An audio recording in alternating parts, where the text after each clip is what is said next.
Allow the children. It's okay. It's okay. Off your mind. It's okay. She off your mind. Chai! Now wow, people wey suppose talk truth to power don't off mic. And if we talk, now 500,000 they go sama us call them hate speech. But fear not, Maiyegun don't come. Ingo torchlight every corner, nooks and cranny of all these bad people where they spoil our country.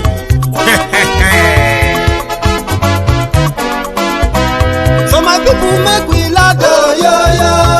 Maiyegun don't come, oh yo yo. My people make we shout, oh yo yo. Maiyegun don't come, oh yo yo. Maiyegun don't come, man of the masses, oh yo yo. Maiyegun don't come, oh yo yo. Maiyegun Diary Politico, oh yo yo. Maiyegun don't come, oh yo yo.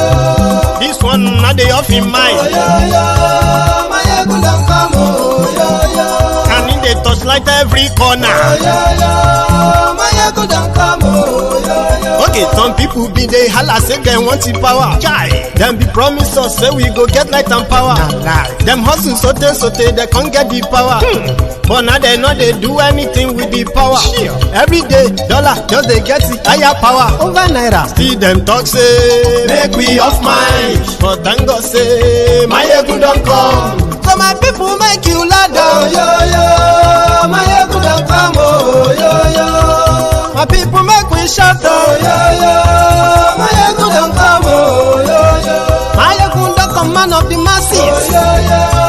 Maiyegun don't come, oh yo yo. Maiyegun Diary Politico, oh yo yo. Maiyegun don't come, oh yo yo. This one not they off in mind, oh yo yo. Maiyegun don't come, oh yo yo. Person where they do evil, no one make person talk. Them say that Maiyegun, that man too they talk. He too they talk. Say Maiyegun Diary, he they hot like pepper. But every day then they take money in bulk.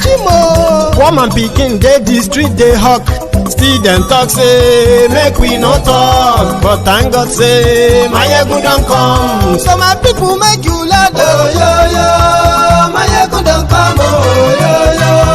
My people make you shout, oh yo yo. Maiyegun don't come, oh yo yo. Maiyegun don't come, man of the masses, oh yo yo. Maiyegun don't come, oh yo yo.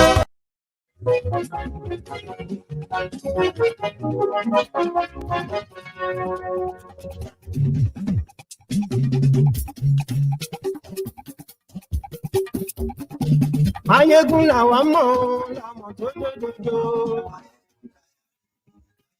Hello there.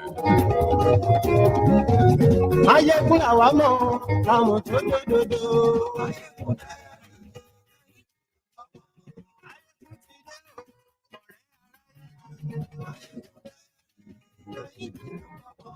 Lórí Facebook, lórí YouTube.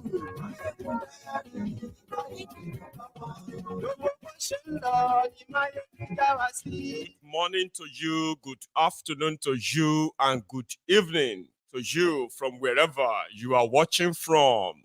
It is Maiyegun Live.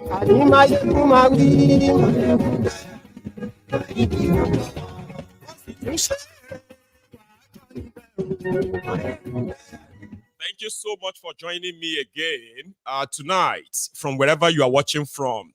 Please take your time. Read the caption of the broadcast. Read the description of the broadcast. Hear it. Like the broadcast. Tell your friends, your not so friendly friends, I mean your frenemies, that's Maiyegun today.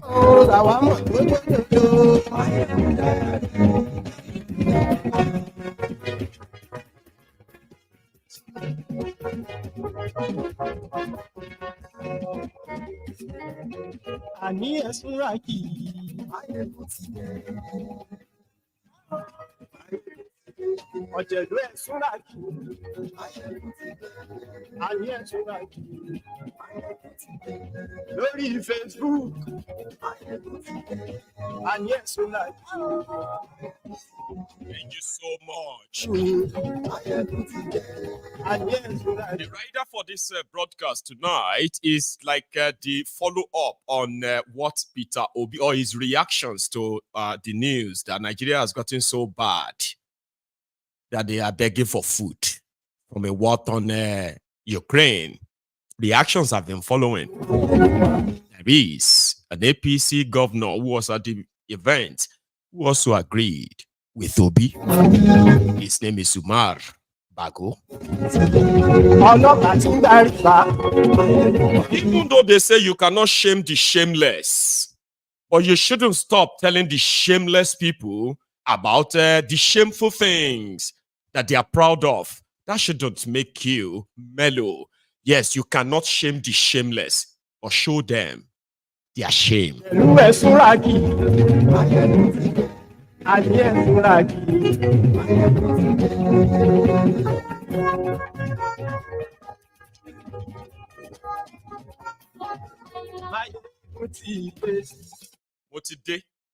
And thank you so much once again for joining me from wherever you are watching from.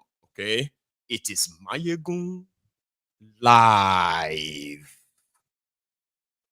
Yesterday, it was actually yesterday afternoon that the news broke that 2 days ago, Ukraine, the war-torn Ukraine, gave 25,000 tons of grains as a gift to a starving Nigeria.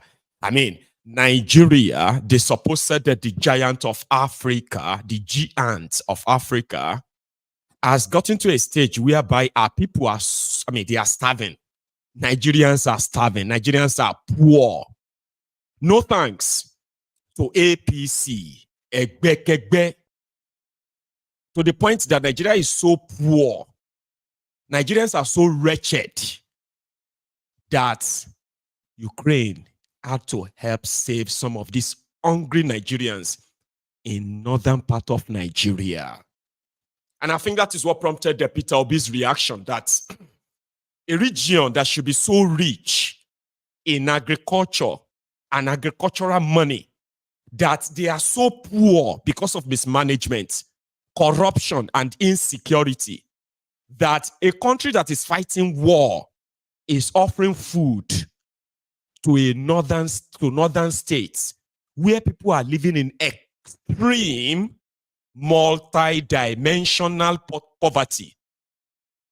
I think that got the guy talking. I'm going to go straight to it. So they gave him the award as the politician of the year, Peter Obi. And this is what he had to say at the event. That's where we're going to start from, ladies and gentlemen. Here. Mr. President, being represented here, and His Excellency the Governors, let me very respectfully stand on all due and existing protocols. First is to most sincerely thank leadership for this event. Thank our keynote speaker. Thank you very much for that wonderful presentation. And I thank all that are gathered here. For me, I always say this award is, I'm grateful to the Almighty God that I had this opportunity, and always opportunity whenever possible. I've said it just every day. I am not desperate to be president of Nigeria.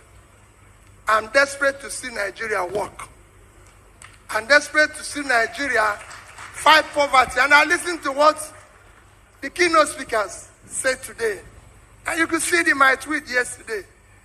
We have no reason being part of poverty in the world, especially in the North.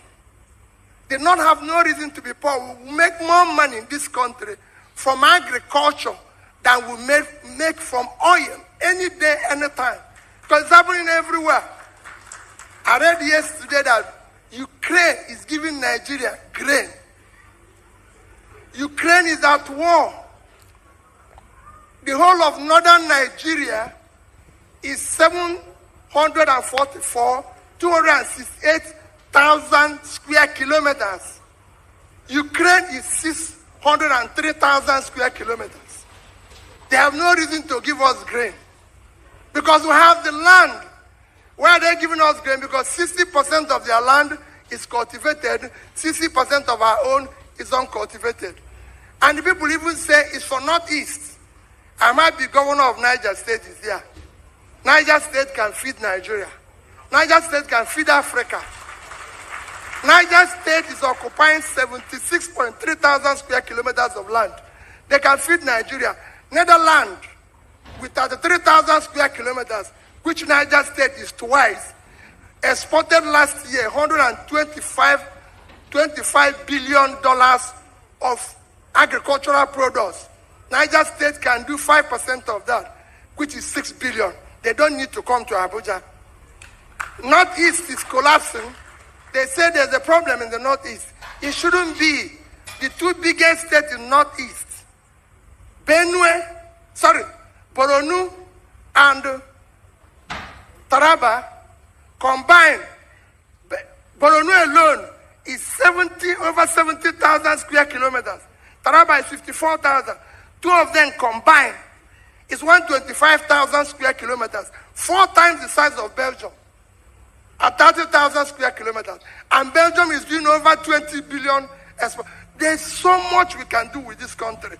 Let people stop wasting everybody's time and put these young people that are giving us problems in terms of criminality out of poverty. And you reduce criminality. The more you put people out of poverty, the more you reduce criminality. It's as simple.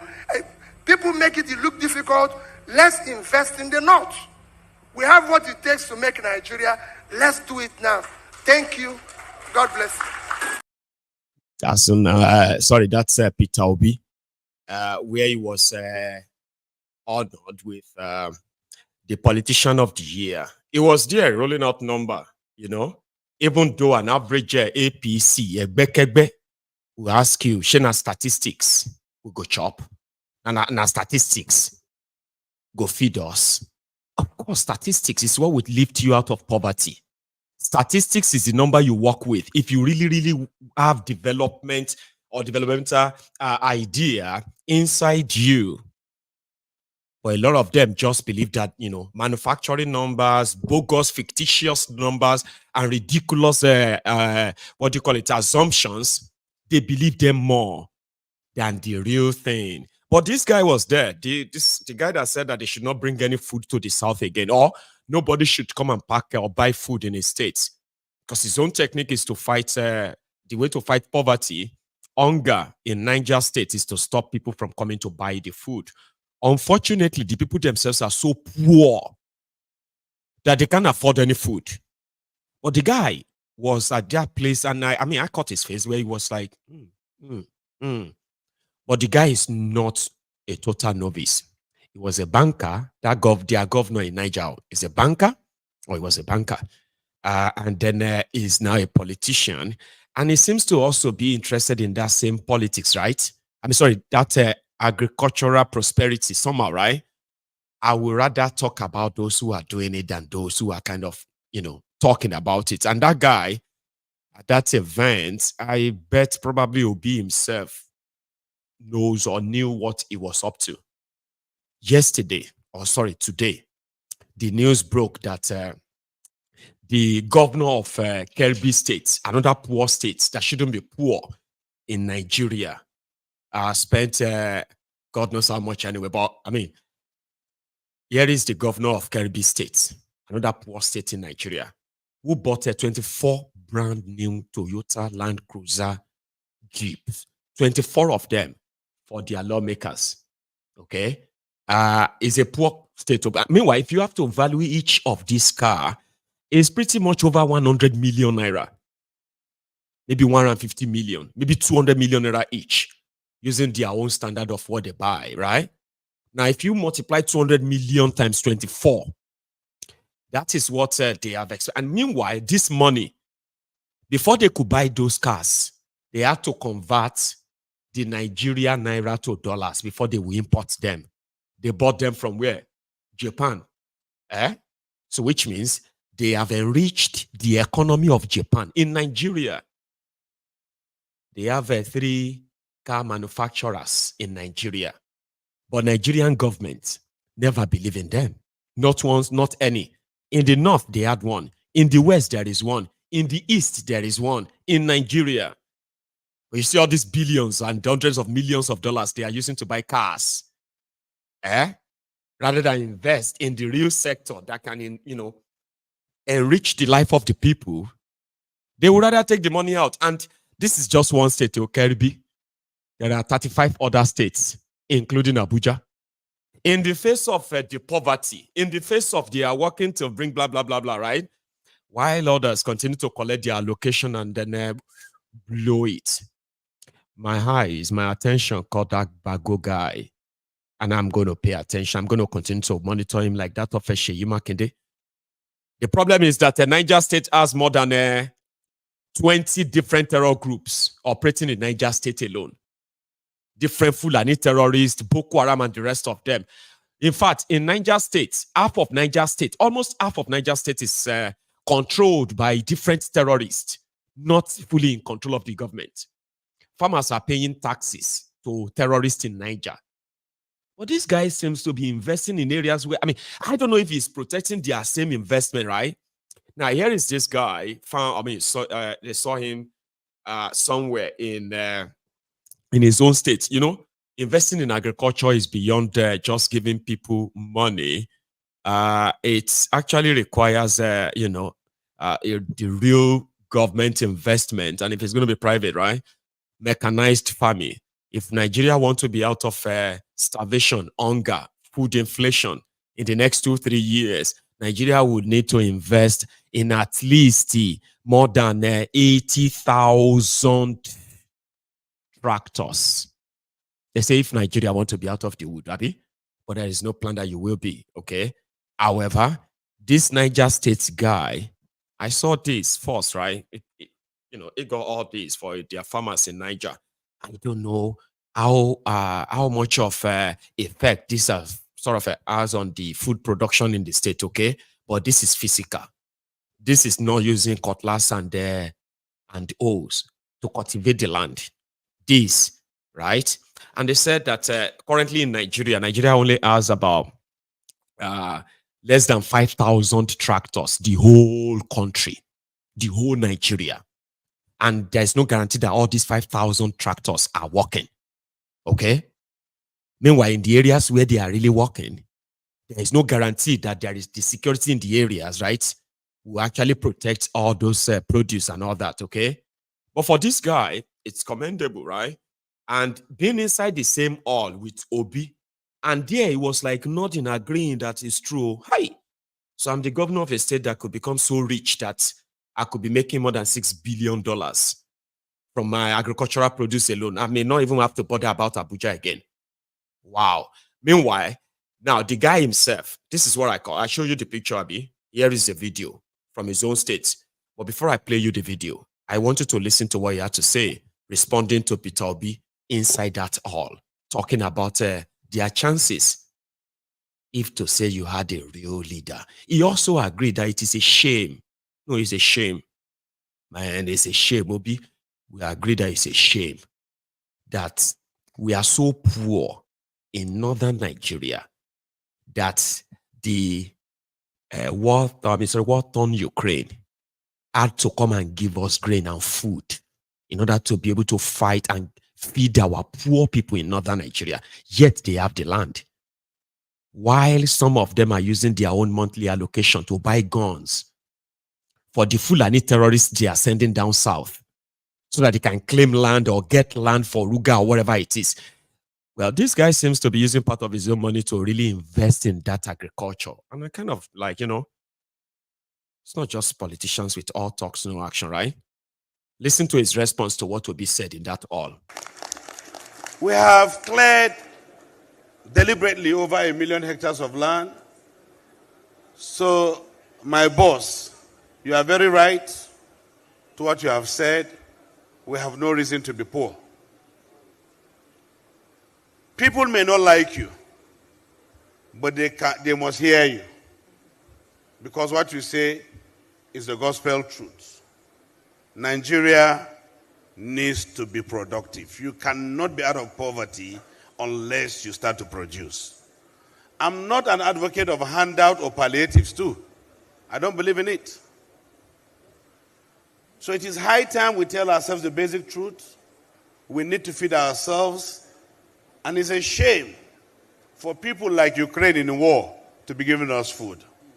But I assure you, in this room today, leadership group, the next award you will give me, if you will ever give me, is the largest producer of food in 2024.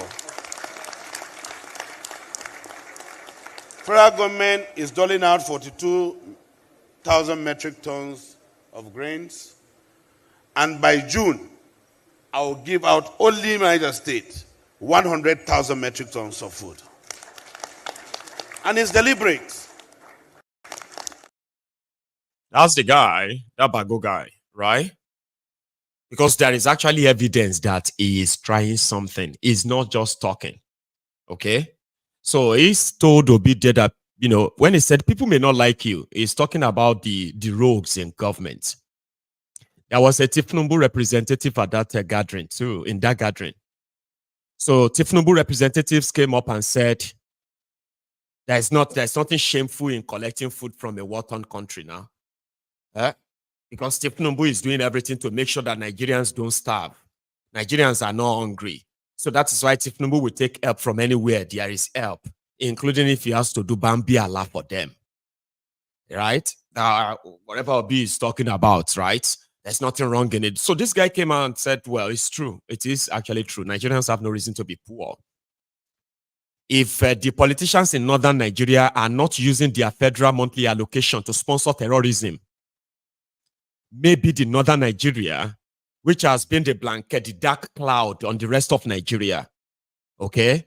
If they say Nigeria is the poverty capital of the world, 90% poverty in Nigeria emanated from the north. In fact, it's very sad and, you know, sadder than what you can imagine it is.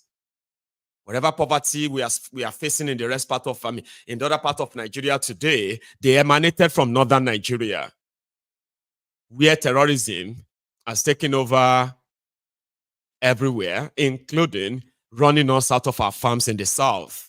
Trust me, this all started from there, right? And the guy agreed. He said, if you want to reduce crime, then you need to get this young, unemployed army of youth off the streets and get them fully engaged. He agreed. In his own state, this is what he's been doing. I'll show you what I found.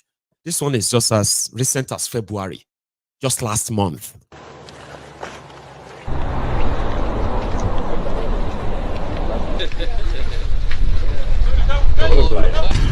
We thank God we've started receiving delivery of these tractors from John Deere. This is the first batch. We're optimistic that before the end of this month, we'll have assembled over 300 of these tractors and over 1,000 of the handheld as the first phase.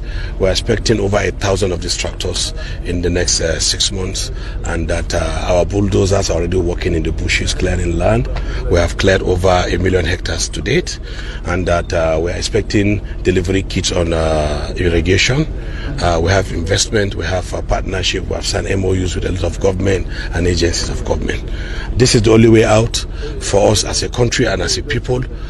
We need to be able to feed ourselves. Following the Mr. President's food security agenda, Niger State has provided itself as a pilot state to propel agriculture, because we are agrarian. We have no reason to be poor. If you are a farmer, you'll benefit. We are not dashing people. What we are doing as a government is that we are preparing land, providing input, using our machineries to prepare for you. Once you're ready to go to the farm, we'll let you go, we'll do it for you and hand it over to you. You finish production, we off-take it, you know, and this brings prosperity to the people.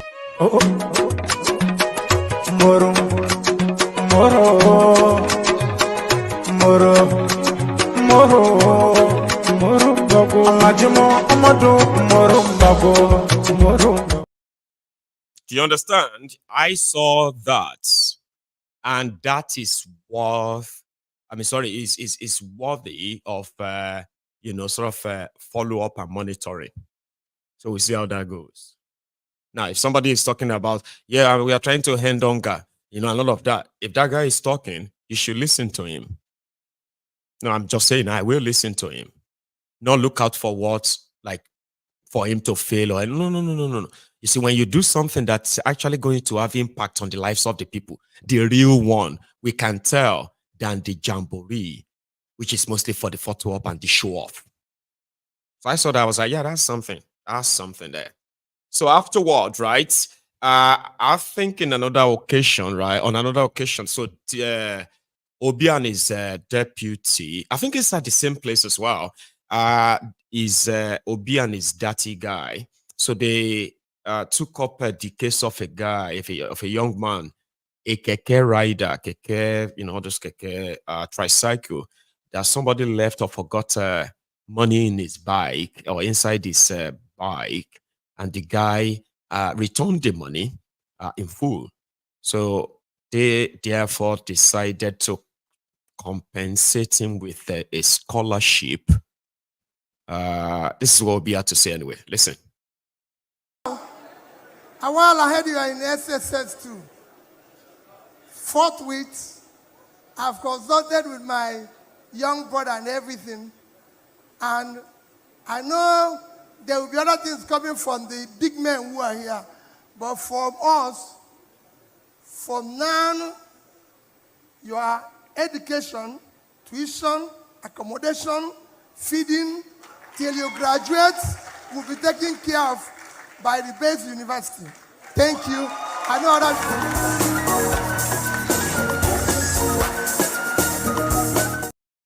that is a university, base university, Abuja. So that's why he gave it. Ruben Abati, have you heard his reaction to Tifnumbu's sons acting as part of the diplomatic sort of a call, something like that? What do you call those one who follows your president anywhere? They're not diplomatic delegate team or something, right? So Abati was surprised and shocked. I don't know if that is just like reactionary, but Abati was like, listen, guys, what exactly is the work of Tifnumbu's sons? What's the work of Sheyi? What is the work of Yinka? Both sons of Tifnumbu that followed him to Qatar. You see that Qatar, the story of that Qatar is even more shameful than what we thought or what we heard. So I'm going to give you a backstory. The backstory of that Qatar trip was that, you see, Qatar and the Qatar Foundation, Qatar Foundation, there's their leader called Ibn Lim, I don't know. That's their leader there. Okay. He's an Emirati, an Emirate. In 2022, when the full details, for the first time, the full details of Tifnumbu's heroin trafficking in America hit the airwaves, David Undenyi, who has now become the sworn enemy of the bat idiot, the bat starts, broke the news, and it was more or less like putting a noose around the neck of Koolu. Nigerians were given the true picture of their drug dealing, heroin trafficking, and money laundering Koolu. Typical Nigerians, they stood and said that they would, you know what I mean? I'm talking about the Abubakus now, because like everybody really rejected Koolu. For the first time, I've never seen anybody who is fighting legitimacy like Koolu.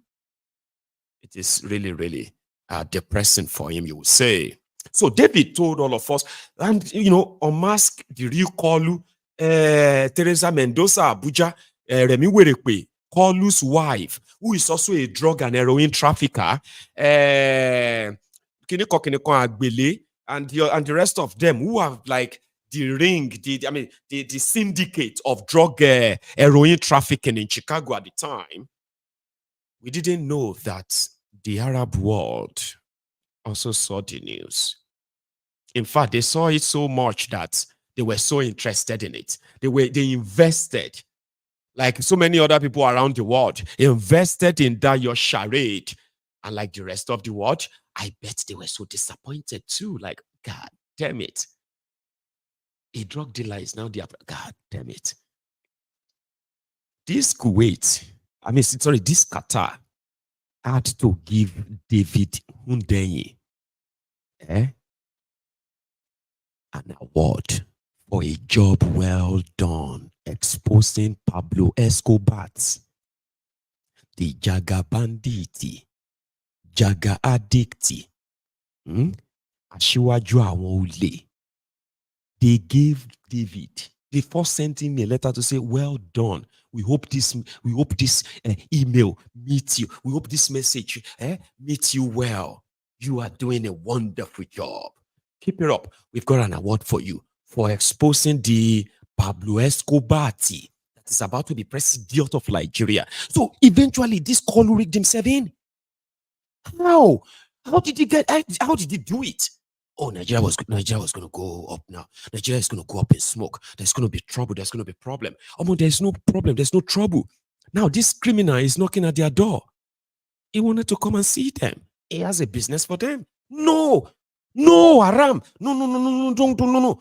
They rejected him. They responded respectfully and said, don't come. We know their house. Nobody go their house. Koolu wrote them again. It no matter. Anybody wait there, tell them say they come. Our leaders won't be around. It don't matter. Just tell them that we are coming. He had to force himself to go to that Qatar. And now he's pretty much like to display more impunity. According to APC, Egbe, Sheyi and Yinka, they do not have to have job. They are president's sons. Sheyi is a successful businessman who is business. Sheyi is successful. Yinka is a successful business. Just like their grandpa with their Beokuta. I am talking about the wool-headed confessor. I want to return to rice to Thailand. I want Thailand rice merchants, right? They were living off you. It could just have been like Donald Trump. What's that Donald Trump's daughter's name again? What's her name again? That Donald Trump's daughter that was appointed by her dad. That is something. Call Sheyi, give Sheyi job. Okay? You can even make Sheyi ambassador to America. Nigeria ambassador to America. Send Sheyi. Yinka, Nigeria ambassador to UK. Fine. Or make Sheyi your protocol officer, Ivanka. God bless you, Ivanka Trump. I don't know how I quickly forgot her name. Because sincerely speaking, I quite really admire the young lady. Have you seen Ivanka Trump acting acting on behalf of her father on an assignment? Have you ever seen her? Give your son job. You can even make him your protocol officer. Or you can even, make him your chief of staff. Give him a job to say, okay, now if he goes anywhere with you, is what? All that fund, the payment for all of that, right? The funding for that, it will actually be justified, Abi. That's not why they wanted that. They don't want any responsibility. They are the president Pekin. So Abati was mad. I don't know if he was mad or he's kind of acting it too. I'll show you. Here is Abati's reaction. All right, we see Sheyi and Yinka Tinubu there. People are asking, what portfolio do they hold? Was this what is their position there at this point? Let me take this tweet from Brother Bath. He wrote, Nigerians must stop Tinubu from taking his sons, Sheyi, for official state matters. It is dangerous. 1. Why are Nigerians keeping quiet while Bola Tinubu messed Nigeria with impunity? Here is Sheyi Tinubu as part of presidential team to Qatar state visit. This is the same president's son that took the presidential jet for leisure to go watch polo game in Kano. 3. What laws of Nigeria allows a president to take his children as official delegates to state visits. 4. What kind of passport does Sheyi Tinubu hold presently? 5. How much longer will this nonsense continue? 6. Well-meaning Nigerians, elites, must rise and address this gradual destruction of Nigeria as a state under rule of law. Dr. Bati, over to you. Okay, first, you are talking about those two boys there. Yeah. Men. Yeah, well, I don't know how old they are. I'm sure I'm much older than they are. Okay. But what I'm saying is that first Nigerians complained that they should not have been on the delegation. We asked about the bona fide. The issue we raised then is that, yes, if their father is paying for them to be there, fine. I also raised the question, if they have the relevant qualifications, if they are business people in their own right, and they can bring investment and they will make a contribution, okay, maybe, then, you say, okay, they have a reason to be there. But what I find disturbing in that video that we just showed is that in terms of the order of protocol, I spent 4 years studying diplomacy. And I'm not boasting about it. Right. I took courses, I took exams, and all of that. I read the books. They were coming in terms of the order of protocol before the ministers of the Federal Republic. Now, what is their role there? That they will come, they are even put there before the Minister of Foreign Affairs. Who is going to explain that protocol arrangement, to us as Nigerians? And then further, may we begin to ask, what do the president's children, what do they do for a living? I mean, by the time I was their age, I don't know specifically how old they are, but from looking at them, by the time I was their age, I was doing something concrete with my life. PhD. I was not, I got a PhD at 24. Yes! I wasn't depending on any father. Absolutely not. So people must get to a stage in their lives where they hold themselves together. I don't want adults behaving like invalids, hanging around.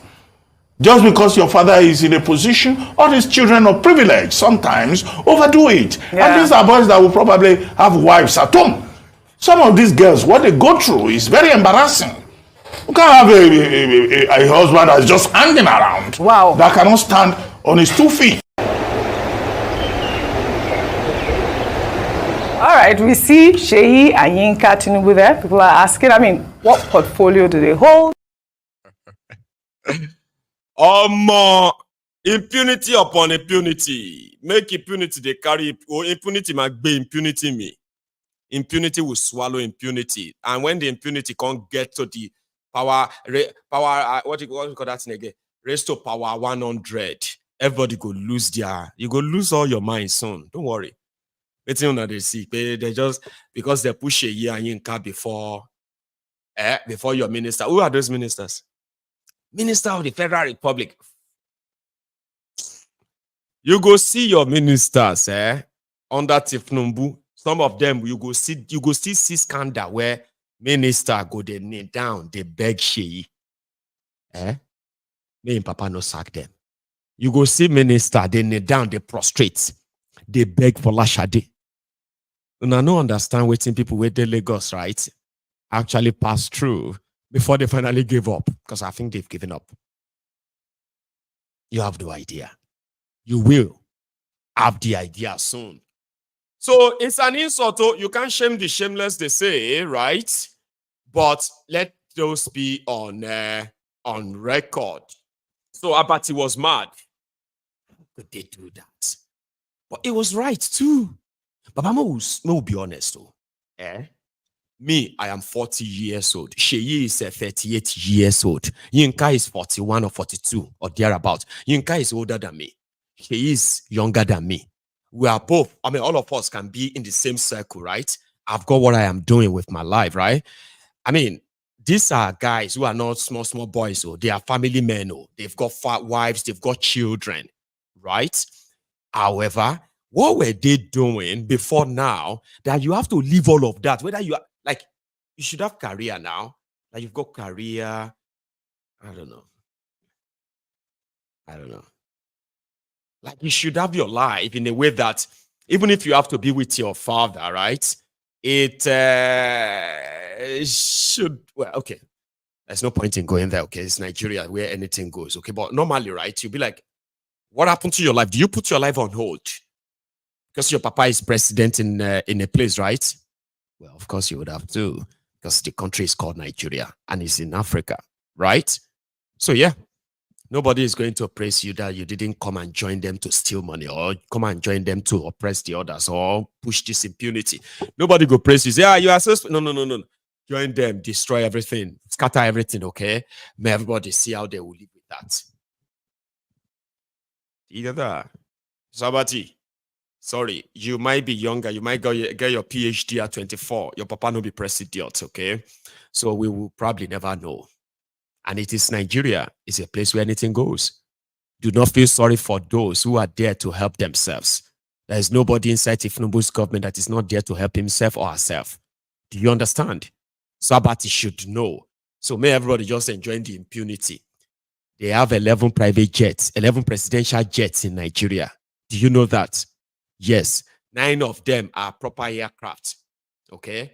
4 of them, in fact, they have about 13 anyway. So 4 of them, they are choppers, helicopters. Do you understand? So Tinubu using one, his wife using one, Senate president using one, speaker using one, some of their children using maybe 2, like that. That's so they share them. So if Sheyi like, you can take one of the presidential jets and just fly to the Maldives. Now complain or not go complain, just so you know, nobody gives a damn about how you feel as a typical Nigerian. So if they don't care how you feel, why do you care how they will feel if you decide to break everything up and save everyone's life? Why do you care? I mean, they are complaining about poverty, no food, no this, no that. Ukraine giving them food and all that. Baba, these rogues don't give a damn about you. They said they will build a new house for shitty man. Everybody reacted. No way. No. What is this? Kiniko. You cannot do that. How can you spend 15 billion? Nigerians are poor. Nigerians, Where the wicked has continued the building.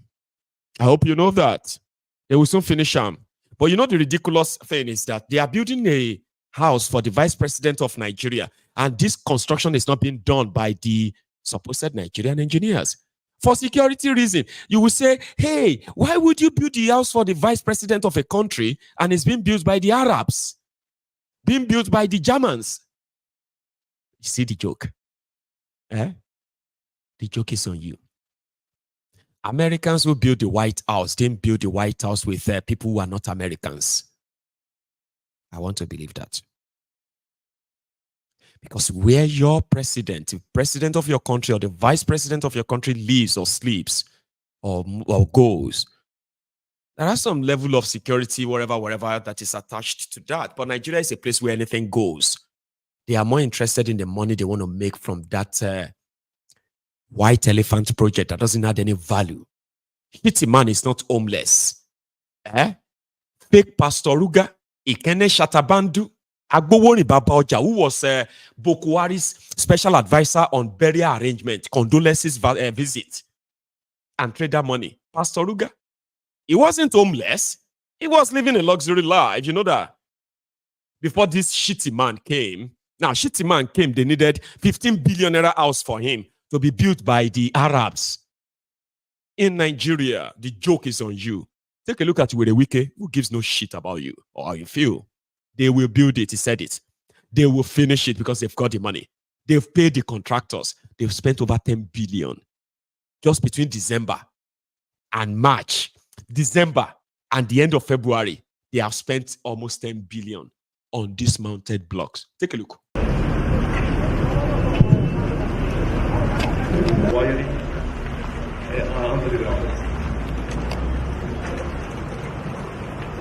We already procured all our materials, aluminium, wooden doors, cabling, HVAC.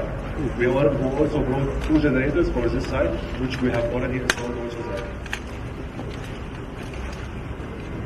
The tiling is ongoing. As you can see, the tiling for the water stops Also swimming pool, we start preparation also by the back.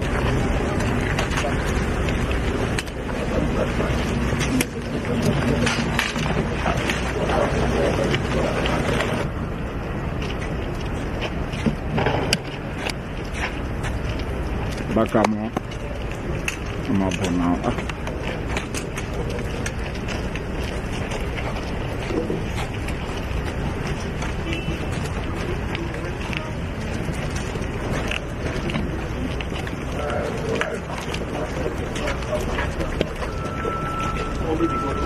About 3 or 4 places. I want to know your impression of what you have seen on ground, especially the quality of work. Well, I have to commend the various contractors, the Arab contractors, and the Jealous Beggar. The first site we went is what Arab contractors and Julius Berger. I told you that in Nigeria, you have people who are graduates of civil engineering, smart guys, amazing guys. For some reason, they're just not good enough for the criminals running and ruining Nigeria. They always have their friends, the Arabs, their friends from, Shaguri. Where are those Shaguri brothers from again, by the way? Remind me. Where did the Shaguri comes from? The confidant for Tifnumbu. I hope you know that. The Shaguri, the same criminal Shaguri, our Shaguri brothers, money launderers, gun runners, the friends of Abacha, among those who help siphon your own your own commonwealth. Shaguri, that's the guy that is Tifnumbu's confidant. Where did they come from again? I'm going to go read that. Lebanon.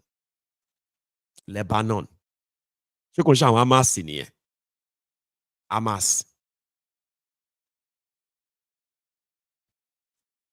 Shaguri and Danko, they are the companies that are qualified to build this or build that. What happened to your own League of Nigerian Engineer? League of Nigerian this, League of that, because if they begin to invest in you and begin to ask you to really design your country, something that you can now begin to see your hands and say, this is our country, this is Nigerian made, this is Nigerian built, this is Nigerian design, and the rest of that. You have nothing. There is no originality. If there should be, it will be difficult to launder money, to steal money. You know that? Because they will need to pay you in Naira, not dollars. Anyway, Sha, when they finish with all that bogus, overinflated contract that's used to steal money, then they will go and use the money and begin to build estates in Abuja. And like Ekpe, they will build the estate, build different houses, then they will disappear. Empty houses everywhere, empty mansions everywhere, built with stolen money, blood money, drug money, all illegal money, in the name of trying to clean it. Go to Abuja now. You will see hundreds of thousands of unoccupied buildings, mansions, abandoned. Guess those who abandoned them. Your criminal politicians who probably will never want them to be seen as the owner, since they can't claim the ownership, so they just left them there to rot. Take a look at this one. Inside Abuja, somebody shared this. Another part of Bua Estate. Allah is over. Another part of Bua Estate. Empty houses. Wow. Allah is over. Empty seat. Empty street. Okay. Subhanallah. Inside the heart of Abuja. Can you imagine? Nobody is living in these houses. You can see the houses. Subhanallah. Allah is over. Spirit. See, I was telling my friends on TikTok that when we were growing up, when you see houses like that, they will tell us that now somebody built them, the person did money ritual. And the moment that person died, spirit have taken over his properties. That's why spirits are living inside those places. You would have seen some of these ghost estates. You probably have some of them in your state. You have some of them, you have seen some of them around. And you have heard stories. Abandoned estates, overgrown with weed. Nobody knows the owner.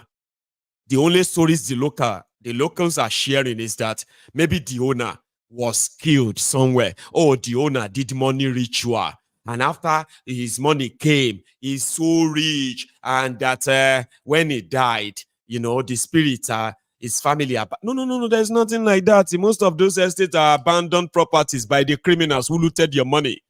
In their mind, I'm going to invest in real estate. I'm going to this or that. So at the end of the day, this is what greed did to some of them. If you go to airports in Nigeria, you will see abandoned aircrafts. Yes. Abandoned scraps everywhere. Who are the owners? Nobody is the owner. Because the owners are the politicians who had access to your money, like Wiki and Co. And they could own the world. These guys ridiculously, they steal money so ridiculously that you begin to say, what do you want to take and do? What does, you see, me, Maiyegun, I do not need much to actually live my life, okay? Let's now say I need money to have my own house. Finally, maybe I have a house that is worth 1 million pounds. Why would I even need a house of 1 million pounds? But let's even say I have a house of 1 million pounds. Then why would I need 10 billion pounds of public money that I can steal to now do what? To buy more houses or cars or what? To own the world. Private this, private that. And at the end of the day, that is actually not me. The moment the free money stops, how am I going to maintain all those things? Would I have to sell them or abandon them? The criminals who steal your money lost nothing. It's your money. It's our money. And when they steal them and they get caught, they can do whatever they can do, fuck with it. And if you catch them and say, this whole money is going to go to waste, they have lost nothing. They steal so much money, and you ask, none of this money is actually really, instead of them investing this money in your economy, imagine somebody stealing so much, and they started a company that is as big as MTN in Nigeria. Or somebody stole the money and they're able to build a power generating company that is generating over 20,000 megawatts of electricity, creating jobs, boosting your economy. But now stealing money, I not go today angry. I'll still be angry, by the way. I'm sorry. I don't give a damn, even if you use the money to build hospitals and give everybody free education, free healthcare. As long as you stole that money and then you use it to build something in your name, you are still a criminal. We go still kill you. But at least let them do something like that. You stole money. The money that is meant to build roads, renovate hospitals, build new ones, give children access to education, better and quality education at the young age, right? You stole the money. And then you take it outside Nigeria.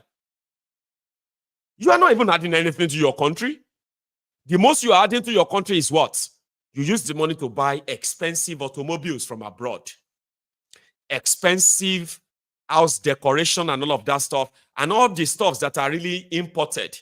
You are not helping Nigeria. You are an enemy. And that is why when you see those who are looting your money, you should never, ever stand in any way defending them. The moment you realize that nobody then costs you, you should never stand in defense of the criminals who don't wish you well. They don't wish Nigeria well, of course. And when they see them, like I said, yeah, they do that. I've got something else I want to show you. Let me see if it's this one. It's a different one. Let's go to the next one. Here. This man, this video is not new. However, I want you to listen to it. This man is talking, is a church guy, okay? He's a pastor. So I want you to listen to the message. And if you don't like the messenger, I understand. I want you to listen to the message. Okay? And I will speak after that. I pray God will give Ashwaju the courage to do it, because it will affect even himself. It will affect all the APC powers. It will affect all the MDs of banks. The MDs of banks are the destroyer of this system. The powerful, the high and the mighty. He is stepping on their toes. I pray God give him the grace to do it. The next thing he should do, tell him if you know him, is to restructure this country. Nigeria is a fraud. One particular tribe repressing the whole of us. Did you hear what central bank governor wants to do? Just a department, the operation department of central bank, to be moved back to Lagos, where you have 99% of the headquarters of bank. The north is agitating. Don't take Abuja back to Lagos. They don't care. If you all become beggars, it's okay for their oligarchic mentality. I talk like no other pastor talk. I talk like no other pastor talk. Because I have seen into governance, I have seen into the church. And I know where the problem is in this country. Are you hearing me? They may not like what I'm saying, but they cannot dispute the truth. This country cannot go on like this. Okay, I was talking about those who migrated. I don't blame those that want to japa. You know, initially I was saying don't japa. Do you hear me say that again? Japa if you want to japa. Because you look at the country and say, what future? If it goes on like this, what future? If it goes on like this, civil war is imminent. If it goes on like this, military intervention is imminent. Do we want to go back to that? No. Something must happen. I have always believed that something must happen. Do you see the way we pray in this church? Make Nigeria one. We don't pray. Nigeria is not one, and it can never be one. We are different nations tied together by force. We should still be one country, but let everyone govern himself the way he likes. Are you hearing me? Let the Niger Delta have their oil. Let the East have their resources. Let the Yoruba people have their resources. Let the North have their resources. Let them manage their security. Give them state police.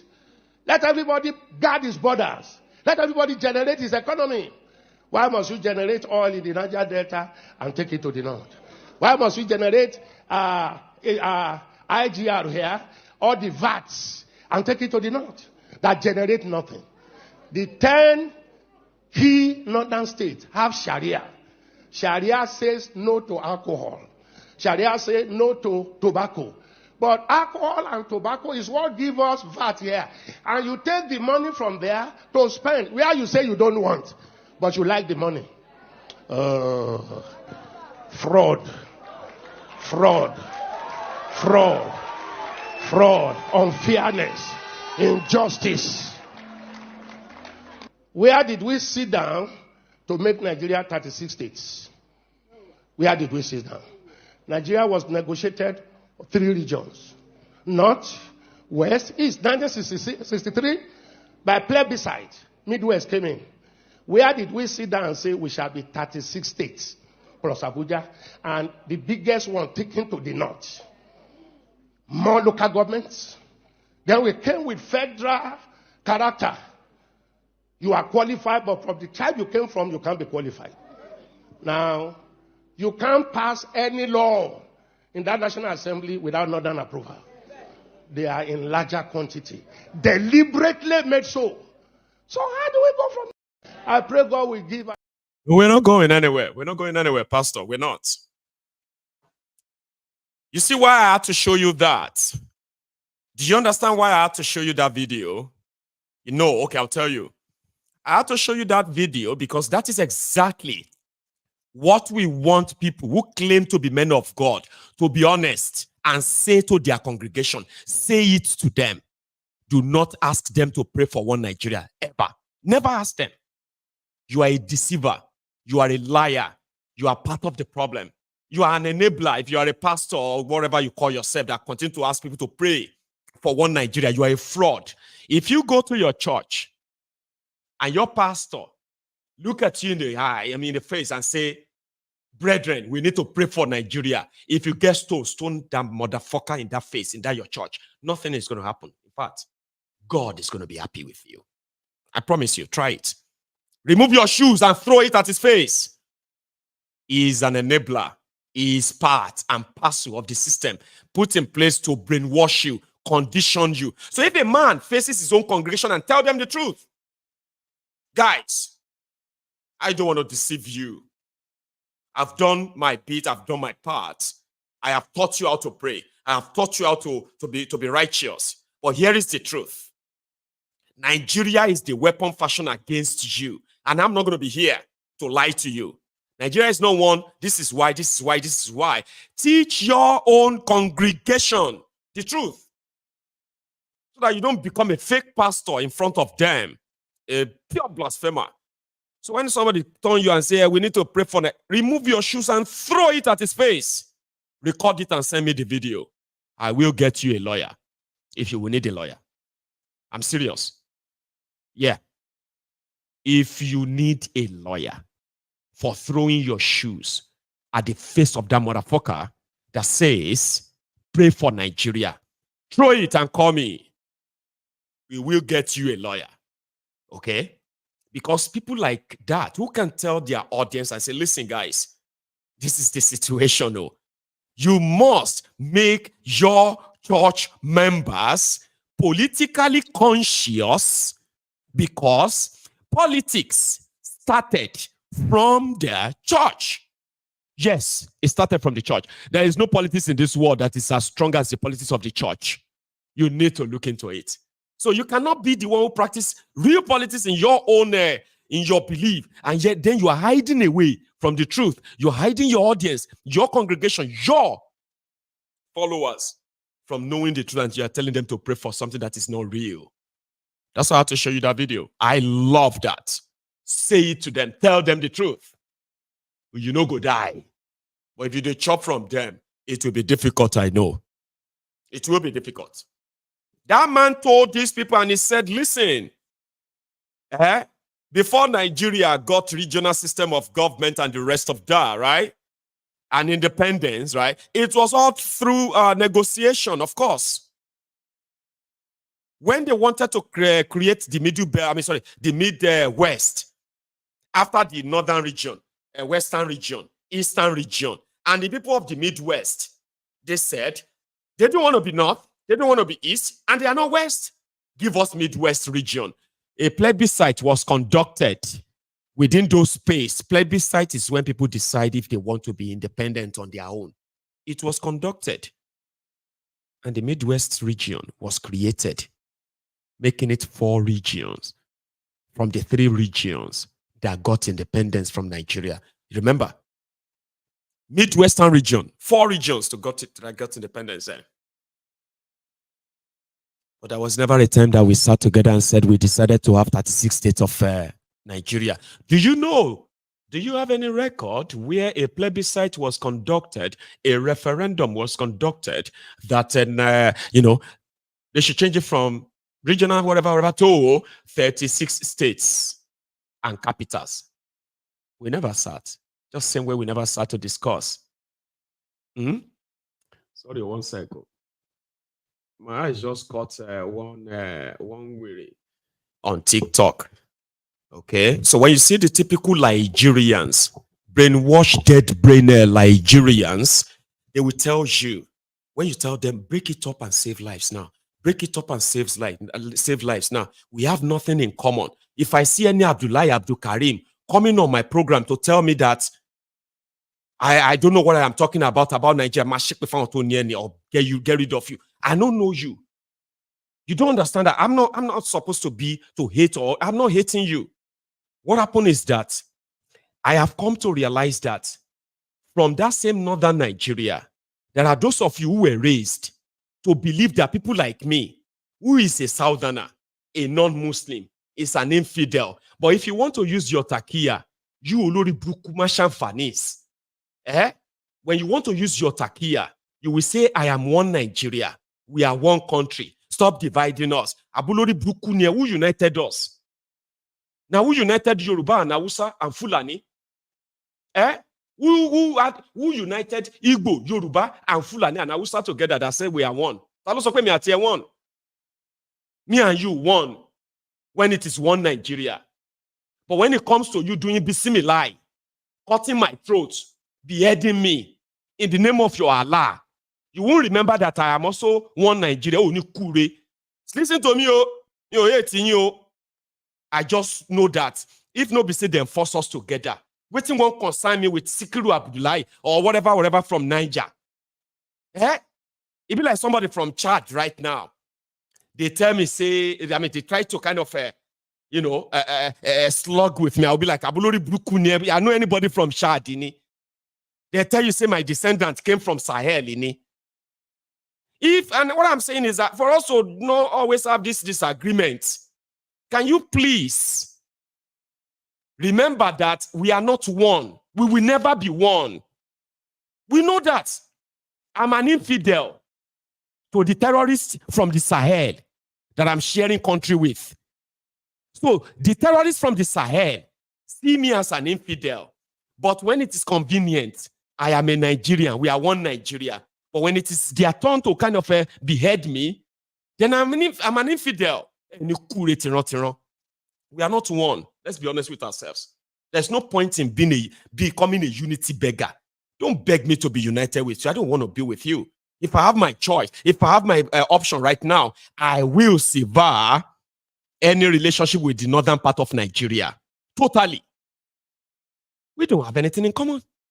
I do not hate you if you are a northerner. Don't get me wrong.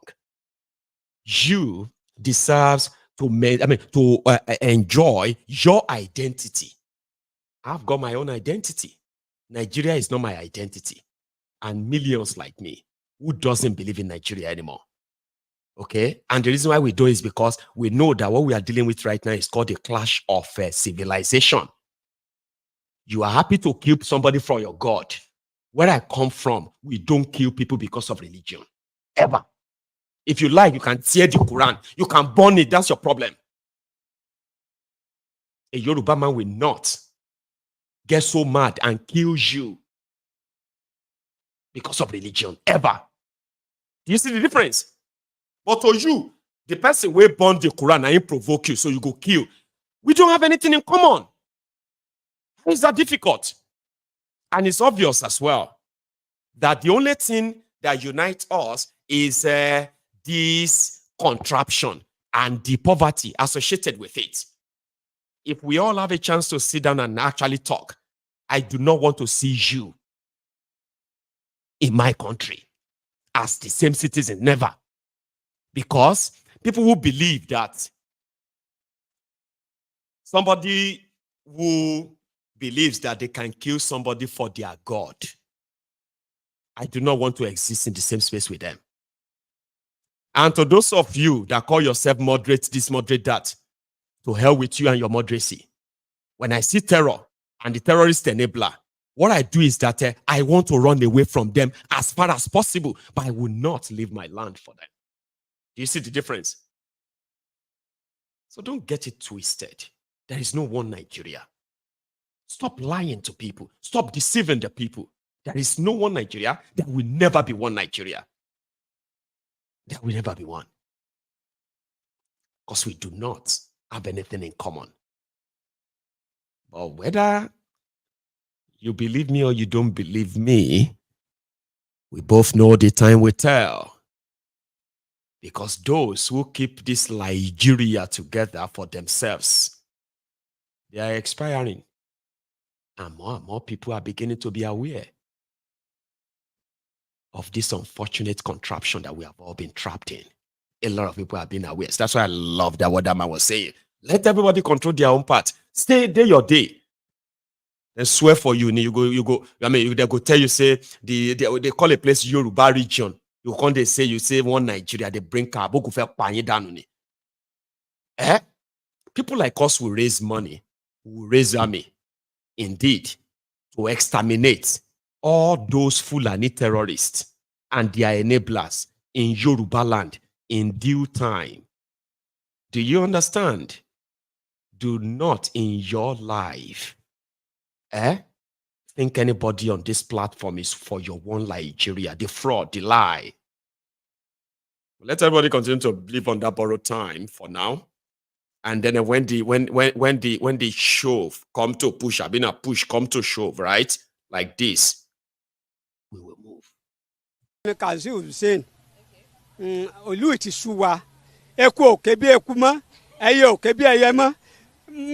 Gàrí là ń mu sá èmi àtàwọn abí mi àlè jẹ ráìsì mọ́ ẹ̀wà náà ti wọ́n gàrí ọ̀gá ti di 1-2 ó ti sú mi orílẹ̀-èdè ti sú mi báyìí kọ́ ni wọ́n bá tẹ́lẹ̀ gbogbo àwọn tí wọ́n ní ọ̀la yìí ẹ̀kọ́ ọ̀fẹ́ ni wọ́n ka o ẹ̀kọ́ Awólọ́wọ̀ wọn ka àlè rán mọ́ sùkúù mọ́ ayé yín ò dáa ó ti sú wa o wọ́n bá wá nǹkan sí i àti pòrìtì ẹ rí i pé orí mi gan ti pa ó ti sú wa o. Ó ti sú wa o orílẹ̀-èdè wọn bá wá nǹkan ṣe sí o ráìsì ti gàrí ti 1-2 mo tún gbọ́ pé ráìsì ti di 80,000 àpò wọ́n bá wá nǹkan ṣe sí tá a bá tún abẹ́ epo báyìí epo 580 sorry 680 700 là ń rà kí ló dé kí la ṣe àáwọ̀ akórópè gbogbo ẹ̀pọ̀n ní òmò gbóná lálẹ́ tá a mọ̀ fọmi wẹ́ẹ̀tì ẹ̀ pẹ́pẹ́ kan ò mọ̀ lànà àní rí kankan epo náà ní ń gbà lọ owó skul fíìsì àmọ́ mi ò rí san báyìí. In the time of poverty like this, the economic principle of Yusuf is what everybody should apply in his own lives. Eat little, save more. You don't know what is happening. Kese la ń rí lọ́wọ́, makasakasa tí ń bọ̀ o. A dollar was just 800 naira or thereabout a couple of months ago. Now a dollar is over 1,000 naira. How much will it go? Nobody knows. Torí tó ń ṣe falafolo. Ọgbà salary ìkìláwà. Ìgbéraga week. Ọgbéra rẹ̀ sánlẹ̀ láìpẹ́. Eat little and save more. Ayé tá ń jẹ chicken kọ́ la wà yìí mọ́. Ayé shawarma kọ́ mọ́. Ayé ice cream kọ́. Mú gààrí. Jẹ pọ̀nmọ́. Gbàgbé táwọn dókítà sọ pé kò ní nutritional value. Kí ló fẹ́ nutritional value pẹ̀lú kíní?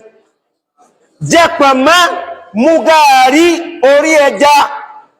Wàlá. Ìgboro rẹ́rìn.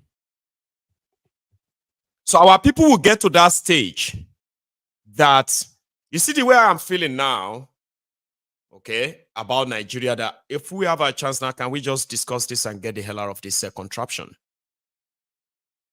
You can sit down there and tell me I'm a dreamer. But do you know that dreamers are rulers? Dreamers are rulers. I have a dream. I have a dream that the Nigeria you see today, you shall see no more. We shall see no more. I have a dream. I have a dream where the true sons and daughters of Yoruba land are holding on to their own ancestral land with so much faith and courage, defending our and then unearthing the prosperity, the prosperity under the ground, under the land that is that of their own ancestors, our ancestors. I have a dream. I have that dream that the criminals, the weaklings in Yoruba land today who are enabling the incursion, the invasion, the desecration, the destruction, the destabilization, the backwardness of this Yoruba land, in the last 63 years of being part of this contraption, I have a dream. They will be gone. Not just them, including their descendants. They will be gone. Those you see today, the weaklings, those who sold the Yoruba people, sold the Yoruba land, gave us this bad deal in this contraption. You shall see them no more. They seem powerful today. They seem so powerful and untouchable. I promise you, the table will turn. I have a dream. They will be history. Those of them you know today, they will be gone. And they will be gone forever in our own history like they never existed. I have a dream. I have a dream that you and I are going to walk gloriously on the land bequeathed to us by our own ancestors. That indeed, Nigeria is doing everything to take away from us as well, right? I have a dream. I have a dream that the identity, the language, oh dear, the history that makes us Yorubas. I have a dream I have a dream. Ma put it that way. I do have a dream that those you see today telling you that it will be in your dream that Yoruba nation will come, or those who told you or are telling you over their dead bodies, would the Yoruba nation come? I have a dream. They will be dead when the glory of the Yoruba land and the Yoruba nation will shine. I have a dream. So if you think I'm just a dreamer, go and read about dreamers. Dreamers are rulers. I am a dreamer, and I am not alone. Do you understand? I am not alone. I am just this one voice with millions of same voice behind, like combined. You do not want to find out, but I'll beg you to try. There are young people whose future, whose destiny are being mortgaged. They must know. If you are going to be in a future that you are going to feature in, then you must be part and parcel of those who are drafting that future. If you are not involved in the future that you want to feature in, it is a fraud. As young people, you must know. You have to know. Because the world and the supposed those who are in the know continue to keep things away from you and waiting for you to find out yourselves. But most of the time you find out too late. Mostly too late. But with Maiyegun, you will know, and you will never feign ignorance. You won't pretend that you didn't know. You won't act like you didn't know. You will not live in denial with Maiyegun. So yes, I am a dreamer. Call me Joseph the dreamer, Joseph Alala. I have a dream. The Nigeria you see today, you shall see no more soon. One single tribe, they say, look at my people and what their life is almost every day in Yoruba land. Now, nígbà tá ní aago kan àbọ̀ la bá wọn màálù inú oko àti inú abà àti inú oko lẹ́sẹ̀ títì láti lé wọn wá bí báyìí nísìn. Kí la go sọ báyìí nísìn bá ń wago. This around after 221. Òru ni lánàá wọ́n wá sóko gbogbo kó wọ́n bàjẹ́ tán. Wọ́n tún jí wá lónìí. Àwa ń ṣọ́ wọn. À ń ṣọ́ wọn. Nígbà tá a gbọ́ mú màálù bó ṣe kófìrí wa ló sá. Bilingual. Yeah.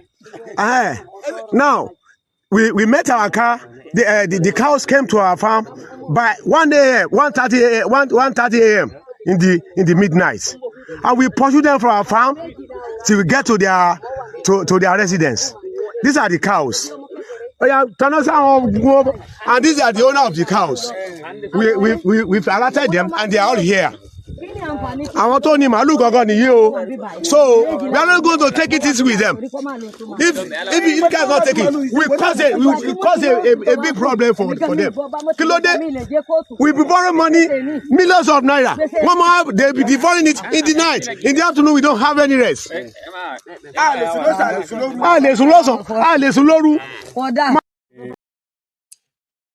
So our people can't sleep in the afternoon, they can sleep at night. It's all complaints and complaints. They do their best to try and ward off these rogues and these terrorists. But they can only do barely minimum. Okay? Because Nigerian government continue to disarm them. And you look on, Yoruba look on. You will think Yoruba will have a special sort of a treatment, like, like sending some military into our forest, okay, to help us chase all those terrorists away. So that we can begin to tell people and say, Buhari did that one for you. See what Tinubu is doing now. He just brought in soldiers. They don't chase away all the terrorists. We can see all of them. They have arrested some, killed some. Yoruba land is safe now. Just so you know that every time I tell you that these rogues, these criminals, they do not have any tribal loyalty, ethnic loyalty, or religious commitment. They do not have religion. They do not have tribe. They do not have ethnic. But they will continue to make you think because they come from your tribe or your ethnic, or they share the same religion with you. Maybe they love you or they will care for you, or they won't be bad to you. How naive can one be?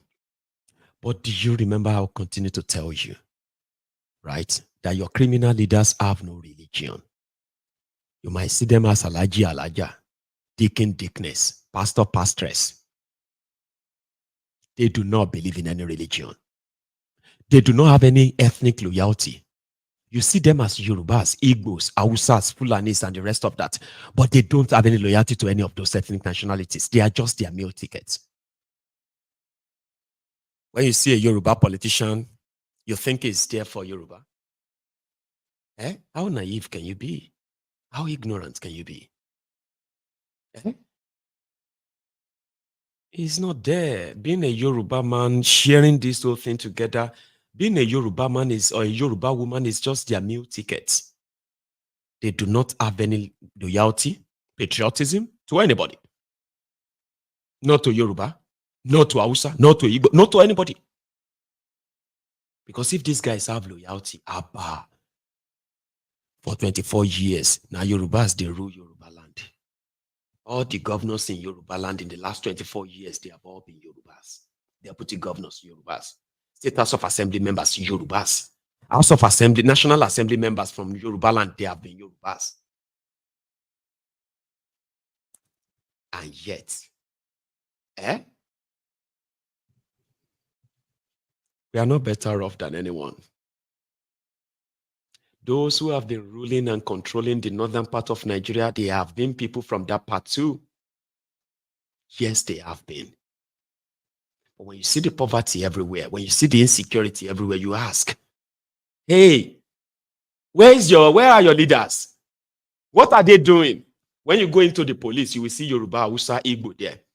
When you go into the military, you will see Yoruba, Hausa, Igbo, and all of them, everybody there. When you look at everywhere where this insecurity are, you start asking yourself, if you are a soldier and you read it in the news that they have killed everybody in your village, Fulani terrorists, why they were killing everybody in your village? You are somewhere protecting the criminal politicians and your village is gone. How do you normally feel? How do you think the politicians themselves feel when they have underdevelopment in their areas and their people are living in abject poverty? What do you think they feel like? I mean, I won't be happy if I see my people suffering. Now, if I have an opportunity to impact on their lives, right, I will use that with all the blood in me. That is me. I'm not a Nigerian politician. So if I become a Nigerian politician, they will teach me to ignore all of that. Forget all about that. People will be fine. Leave them alone. Don't waste your time. Is that not what they will tell me? Because where they are taking decisions on whether you should have electricity or you should have good road or security, you should have jobs or better economy. When you see where they are having all this conversation, you will see everyone from every part of Nigeria there making that decision. They do not have any loyalty to you. That somebody is a Yoruba or Igbo or Hausa or Fulani inside that contraption government, they do not speak for you. They are only using you or using your tribe or ethnic or religion as a meal ticket. So that when they say, oh yeah, how many Christians are here? How many Muslims in this committee? They say, we have 14 Christians and we have 8 Muslims. No, we need more Muslims to balance up. We cannot have more Christians. So now go and bring more Muslims. They will now say, okay, are you a Muslim? Yeah, I'm a Muslim. I like you that you join them. I like you that you join them. Yeah, join them. They say, yeah, you too join them. Because you are a Muslim, we want to balance it up. So what they will do will have nothing to do with that religion or their faith or anything. That's how Nigeria runs. That's how Nigeria operates. So if you sit down somewhere and say, I am fighting for Yoruba, that is why Tifnubu, I cannot stand and let anybody talk about Tifnubu anyhow. I know a lot of people, because of Tifnubu, they are hating Yoruba now. Or Daniel, Baba or de Gidinie, or de, to for ifun, to what to mu. Tinubu doesn't give a damn about Yoruba. He's only using that as his meal ticket. Yorubas can starve and die and get kidnapped or killed in the farm. That's your business. There's no special treatment. There's nothing. They'll tell you to pray. I'll tell you never to say it that way. Don't say that because everybody, you know that, we Yoruba now, our own day pass. It's a Yoruba man. Even if Nigeria is burning, even if Nigeria is dying or destroying, it's a Yoruba man. We are supposed to stand behind him, even when you are dying. When you can't stand, you still have to stand behind them. That's stupidity or to like raise to power 2. Foolishness. Square root foolishness. Because bad government, corrupt government is like a stray bullet. You know, they discriminate. Very democratic. Bad governance is like a stray bullet. No, need straight, stray. You know, you've heard about stray dog, Gabi? Stray dog. Dogs will just run out or run away and the owner can't find it. Right? Stray dogs. Stray bullet be like bullet where they shoot. And it just keep going like that, like that, like that, like that, and where you are just there thinking about what are the children going to eat tonight in front of your house. Thinking. Gone. That is what bad governance is. It will hit you in the health sector. It will hit your own finance, income. It will hit your business. Stray bullets, bad governance. It will hit you through the justice or injustice system. And just like that, you are a victim or a waiting victim. That's what the bad governance is all about. It doesn't peak. Like it's coming now. Stray bullets. It's coming. Pure. Oh, APC. It's APC. It's APC. No. Bad governance it's not. It's like a stray bullet. It won't avoid you. It will hit you, enter you. If you are empty like APC, it will enter you. Come outside there. Go hit another person again. One bullet. One blow. 7 die. So bad governance breeds corruption. Corruption breeds poverty. Poverty breeds crime. Crime breeds death. Death breeds end. And that's exactly the trajectory of Nigeria as we speak.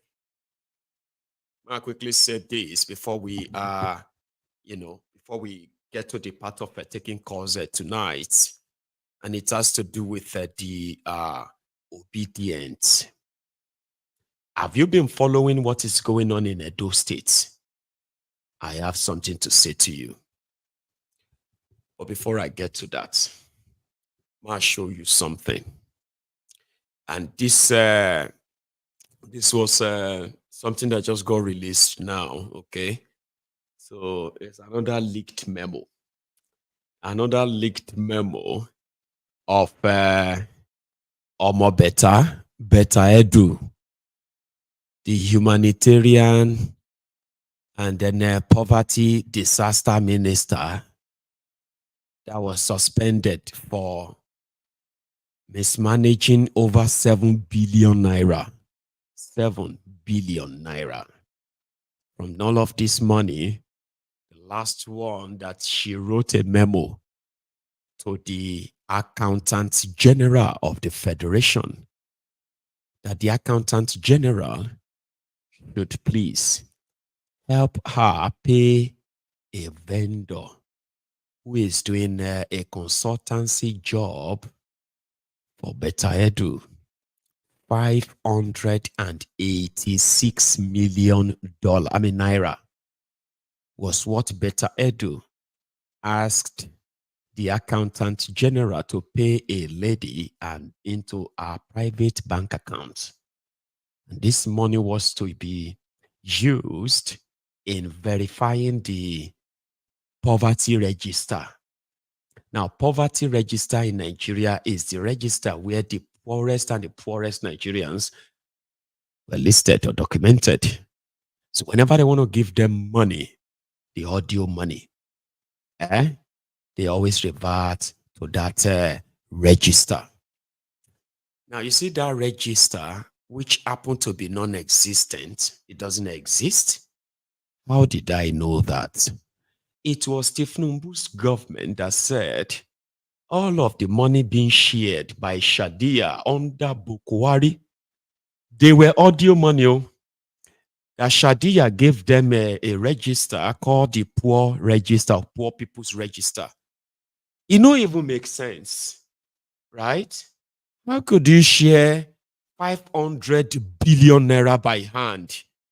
Which level of comatose madness be this? I beg Bamike. You shared 500 billion naira to 11 million households, 70 million Nigerians, they said. By hand. Okay, they will need to put up a new register. That was where Omo Better Edu started issuing money. 3.7 billion naira was given out to consultants to go and verify the poor people's register in Akwa Ibom, poor people's register in Anambra, poor people's register in Akwa Ibom, Calabar, Uyo, Anambra, Akwa Ibom, Uyo. Calabar, you know. Cross River, Calabar. So Cross River, Akwa Ibom, Ekiti, Anambra, Abia, and River State. They said those places, they consulted some private APC people, Better Edu, and gave them over 3.7 billion naira for consultancy. The poor people no fit afford Gario, but people who won't come check if they are poor or they are not poor, they have already been paid over 3.7 billion. One of them is that of Interior Minister Olubumi Ojo, whose wife collected in total 560 million naira from Better Edu for consultancy. Consultancy to consult if the poor people in Ekiti are poor. So that caused Better Edu suspension. So they suspended her. Now, suspending Better Edu, they said they were investigating. Baba, investigation,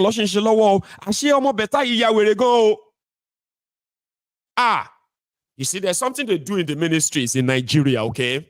Every time they give their budget like that and say, okay, budget, we want to shake any call, we will spend so amount of money. So at the end of the year, they have to close all of that financial book. So for example, let's say your ministry now, in 2023, you said you would take 400 billion in your budget. At the end of the day, they gave you 300 billion. And somehow, after spending, you still have money left. You are required to return the money to the TSA, Treasury Single Account, to return the money back to the Federation account before the following year. So that when they issue new budget, when they release new money, you can begin to account for that. They said that's their practice. But you know what? That's what they told the people. But traditionally in Nigeria, at the end of the year like that, before the end of the year, to avoid returning the money back to the national cover, what they do is that the minister and the people in the ministry and all the civil servants, all these, what do they call them, permanent secretaries, all those oga for ministry, those ones who know amount of money that is left in their ministry, they will now share the money. So all they have to do is just raise a memo, okay? Let's say they have 20 billion left. They can raise a memo on something, or a trip or something to take 10 billion. And they will share the 10 billion or take 15 billion. In most cases, they will take the entire 20 billion because they believe that they have to spend the money. Since they haven't spent the money, they will share it among themselves. That's the usual. Some of Beta was asking them that instead of returning the money back to the treasury account, right, to the national purse, okay, she was asking the accountant general that if it's possible for them to warehouse the money, may they go put the money somewhere. There's no point in returning the money. The money belongs to the humanitarian. This is the letter. He did this. Look at this. We are housing of us unspent balance fund from the Ministry of Humanitarian Affairs and Poverty Alleviation, NSIP, account for year 2023 financial year. Ọmọ bẹ̀tà máa di gan ọmọ yìí kala gan ṣá. Jésù Kristi Olúwa wa. And I like her. Oh no, I don't like her. Don't let me lie to you. I don't like her. I never liked her. She's APC. And anything APC. Misa mi satani. Misa mi satani. You know what I mean? Misa mi satani. Ki Ọlọ́run yà wá ya issue. Anything APC, Egbekegbe is a poison chalice. You put your mouth, you die. I'd never liked that. I lied it. I never liked that. But that's just that. So, eventually, they don't leak the memo again. Oh. You know, saying leaking memo. Now it costs a better do a job, Abi. The job that she went to Shiloh, that God gave to her from Shiloh. Only for leaked memo of Beta Edu. Now it cost her a job. But she still no day there again. They see the leak memo. God will bless all the leakers. If you are one of those leakers, wherever you are, I say the universe bless you. And if you are one of the criminals too, after the universe bless you for leaking the memo, Ogun can't kill you. Here you get now. So all of now go collect what you deserve here. Those one we know and those one we know. Ogun go kill you like that. So let's leave that aside. Have you seen the wahala going on in Edo State? I want to quickly, share some things with you in case if you have come across this. All right. Obedient at the time was like the offshoot of the young people and old that sort of believes indeed that they could save Nigeria by following Peter Obi, the man that they believe that the character, the 3 C's.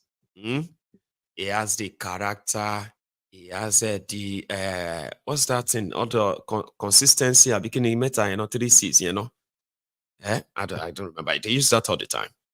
Anyway, Sha. So all the young people and the old that listen to him, who chose that they will not collect shishi. We know they give shishi. And the rest of that. So at the end of the day, the obedient attracted all kinds of typical Nigerians. People tell me, Maiyegun, we need to work on a global to bring people together so that we can all work together and make sure that we free ourselves. That's really nice that people should come together, forget their differences, team up, bond together, build a massive movement that cannot be defeated by these rotten establishments. Sounds good. But from my own experience, you have to be very careful when you are dealing with Nigerians. Generally, you have to be very careful, especially when you are dealing with the criminal government or the criminal establishment in Nigeria. You have to be very careful because most of those who are shouting, we no go gree, oh, we no go gree. Lie, never. We no go gree. We no go gree, oh, we no go gree. Those who are singing, we no go gree with you. Not be all of them actually no go gree, oh. Some of them, they are the rejects from the caucus of the coven. You see all these your criminal leaders that you have everywhere, the way they operate, is that the establishment runs deep, just like a deep state. It is the battle for survival. If you join them in APC, you must be willing and ready to be one of the most brutal criminal before you can be recognized. If you do not have that brutality in you enough, you will be outshined. And when you are outshined, right, you are a reject. They have them in PDP. They have them in APC. Most of those who are the rejects of these covens, they found themselves in obedient movement. And they used that to build profiles that everyone just believes that the more you are, the moment you are an obedient, definitely you are somebody when they collect shishi. You are somebody who is upright. You are somebody who is this. You are somebody who sees Peter Obi as a role model. You shouldn't have any stain on your own shirt. It was more or less like an unwritten code. I am obedient to. You're obedient. My obedient brother. I'm obedient to. I am obedient to everybody. My obedient. At the end of the day, the reject from PDP, rejects from APC, they build political profile on that same obedient movement. We saw some of them. And that is why immediately after the Charade election that a lot of you wasted your energy, your resources and everything on, these rejects have built new political profiles. They can't go to PDP, they can't go to APC without all of you withdrawing that political goodwill that you have given to them. But they can't continue to ignore APC, continue to ignore PDP. How do you think they will survive? They were rejects, remember? Now they are within the group where all of you be like Lost Army. Too many. And because you are too many, those who have power, who think they do have power, they have money, they have all the resources, they are so afraid of you. Because they said the obedience is decentralized, because you can't really pinpoint anybody and you cannot bribe them. But you did not know that you can be bribed. Because every one of them who called you, every one of you who call yourself obedient, you do not have a clue of others who are wolves in their sheep's clothing. They are made of PDP. They are young people who are waiting for their turn. These are the descendants of Turn by Turn Nigeria Limited. You were all shouting obedient, obedient, obedient, obedient until the Edo election came. Here, look at this. Competence, character, and what? Competence, character, and all that. So Edo State, the obedient will tell you, Labour Party from top to bottom. Well, they needed to build their own political capital. The obedients who are not Labour Party members, I think I've told you that before. 90% of those who are obedient, they are not members of Labour Party.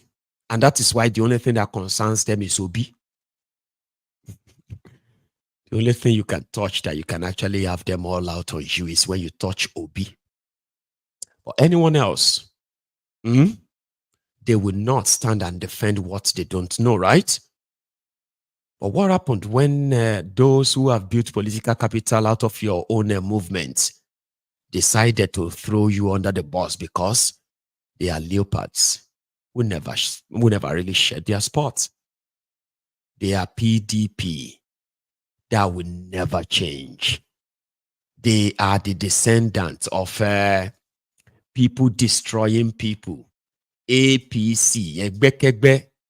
But you were all shouting obedient together at the time until Edo election came. So let me show you what happened.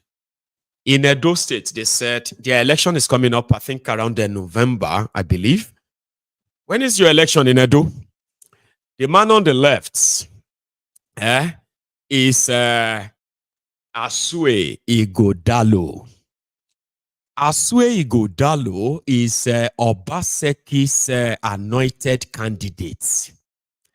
So Ighodalo decided to meet with the obedient.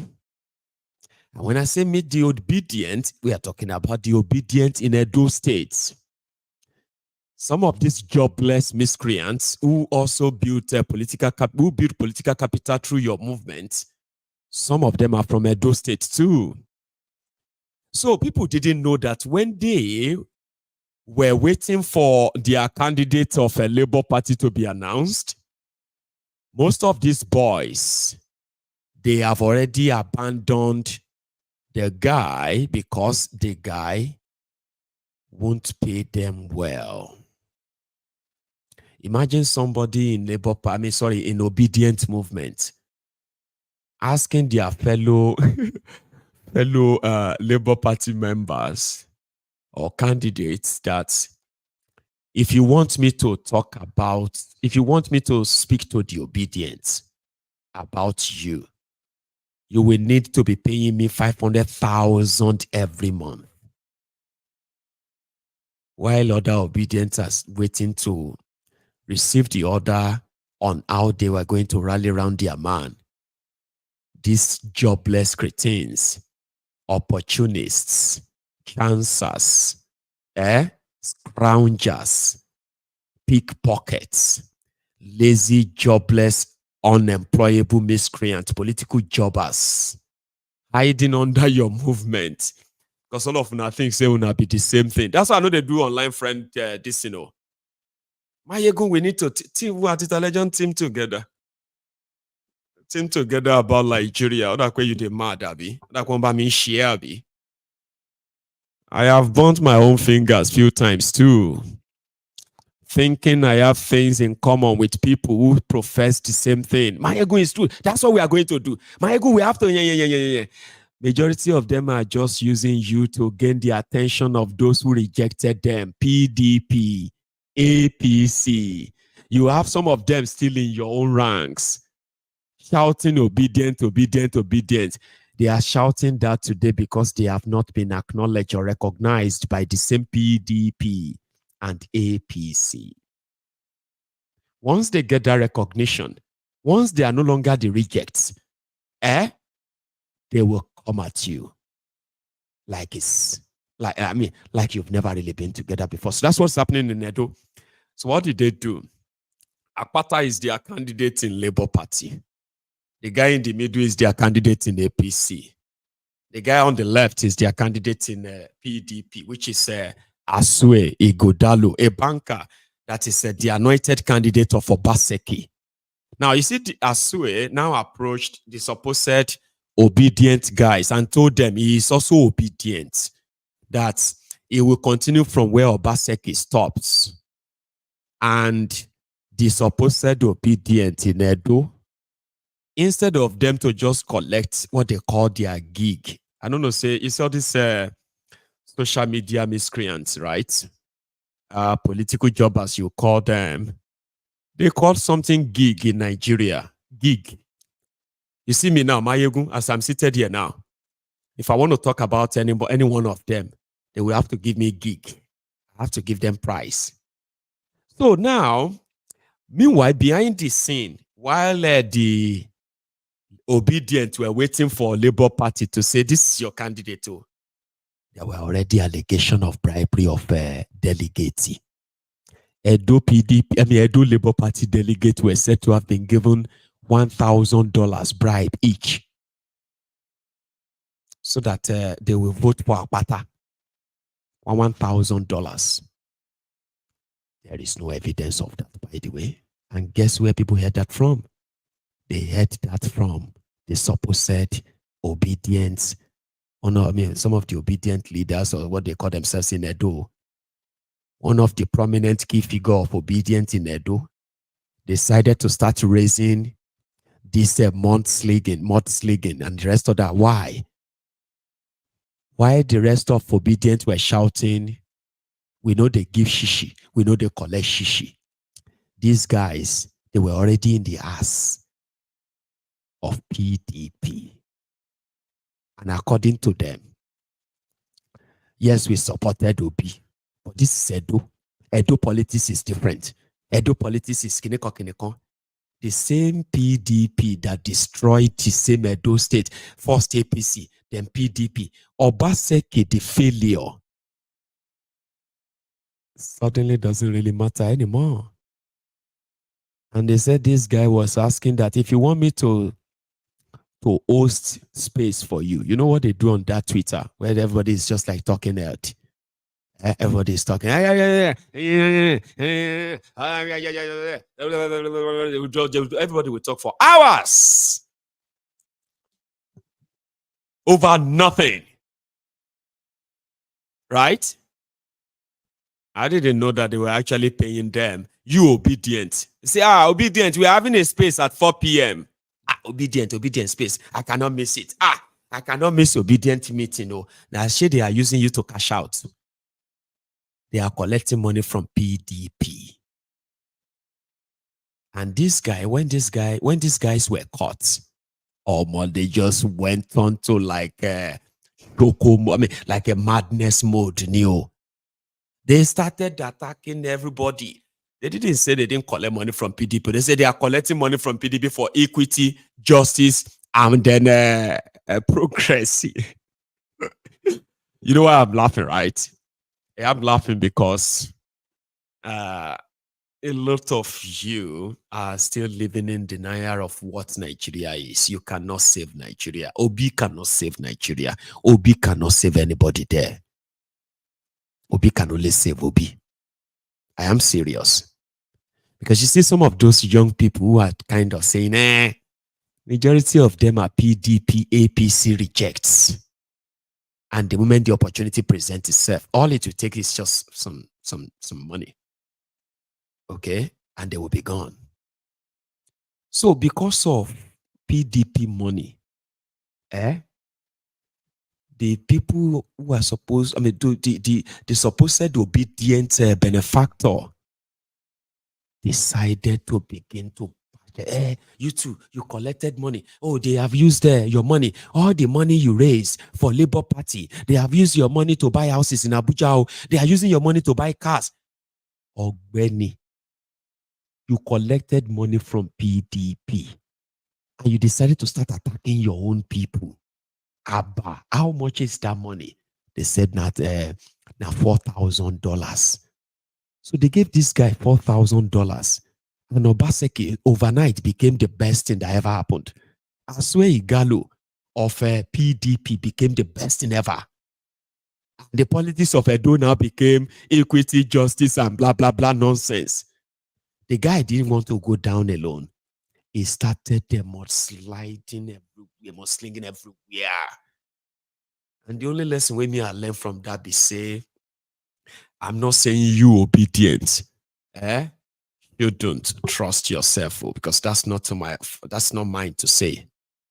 But what I am saying is this: as you are trying or believing that some people along with you, they are working to make a better Nigeria, and you innocently, because you also want a better Nigeria, innocently, you are shouting with them, yes, we will never agree. Thank you. Let everybody know this. Young people will never... Baba, all those young people, some of them are using you to get the attention from the same people you are fighting, or you think you are fighting. I have been there. If you ask me, then what should we do? The best thing you should do, if you have any fight in you, fight.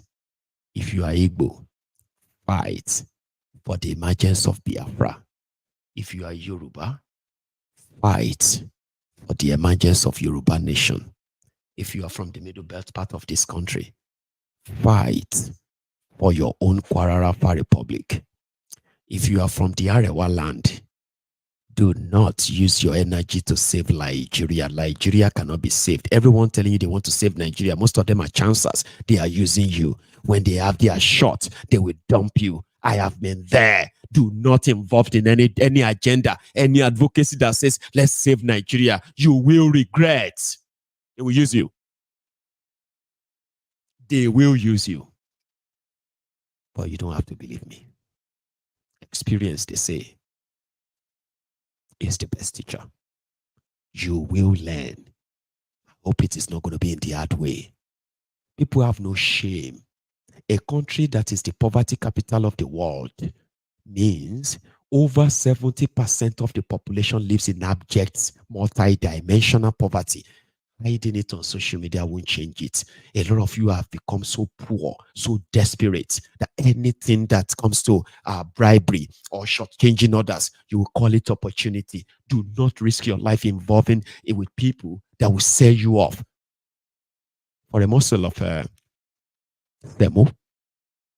I have seen that happen many times. And I promise you, it will never stop happening. Nigeria is fake. Everything around it is fake. And I promise you, if you pretend that you don't know that, or you ignore it, you will learn. But I do pray it's not going to be in the hard way.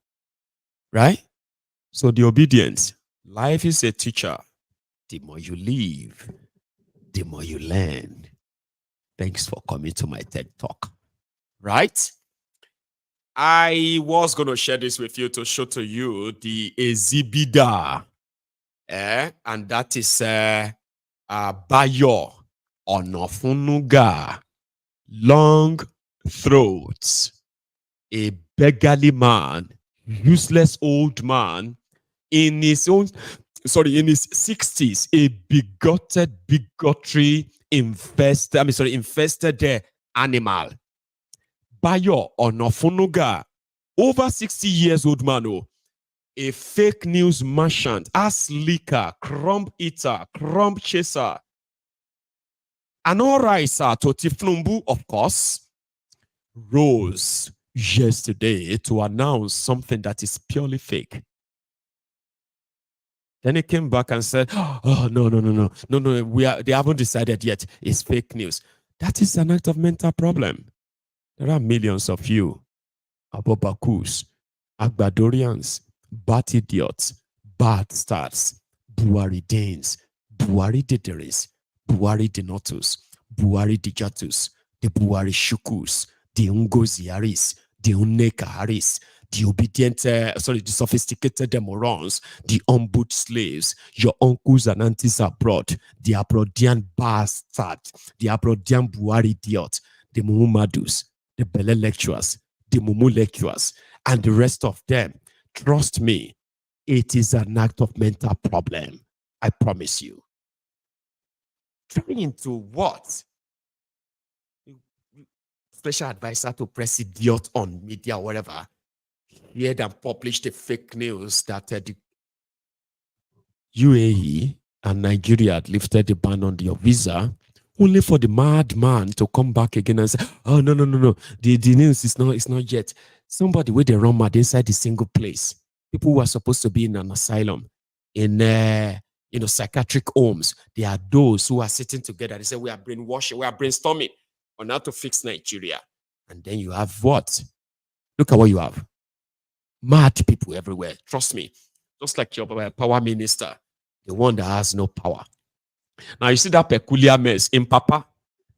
This guy Papa from history. In Papa back and back. What do you call it? That's a peculiar mess. Peculiar mess. So Benkele Messi. The guy is waiting to be governor for your state, okay?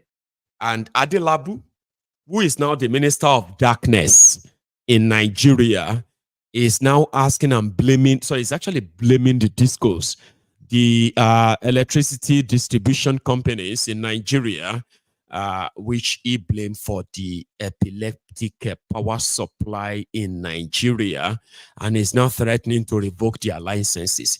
This guy already told you, you won't get electricity in Nigeria until 2026. I think it's going to be 2062. Turn it around. You will never get electricity in that contraption. Trust me. As long as these rogues are in charge, break it up. Save lives is an appeal. It's not a threat.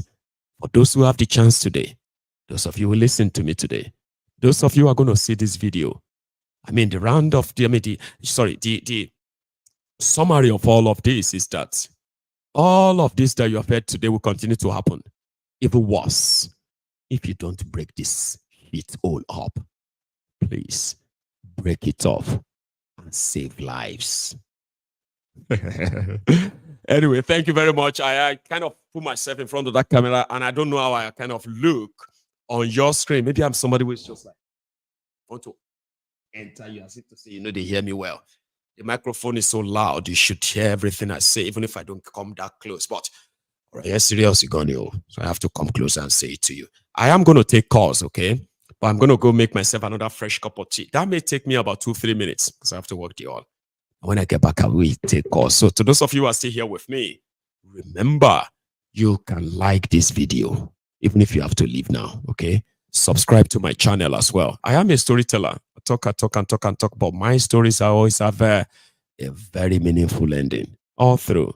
If you enjoyed it tonight, right?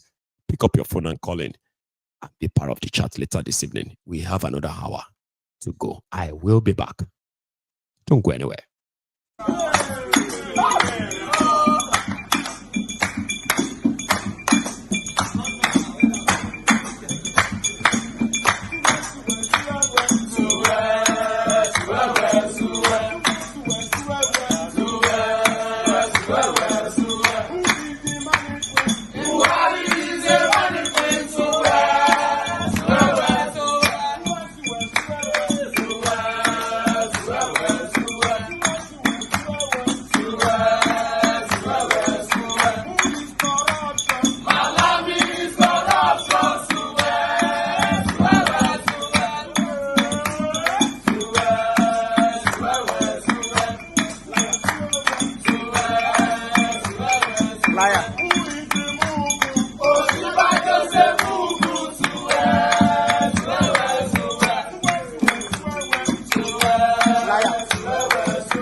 Say Mugusuwe.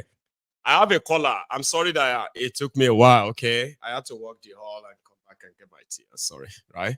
I have a caller on the line, and that would be the Prince. It's Man. How are you tonight, Baba? Baba, I'm always fine, though. Are you? I am very well, too. The Prince. Yes, Baba.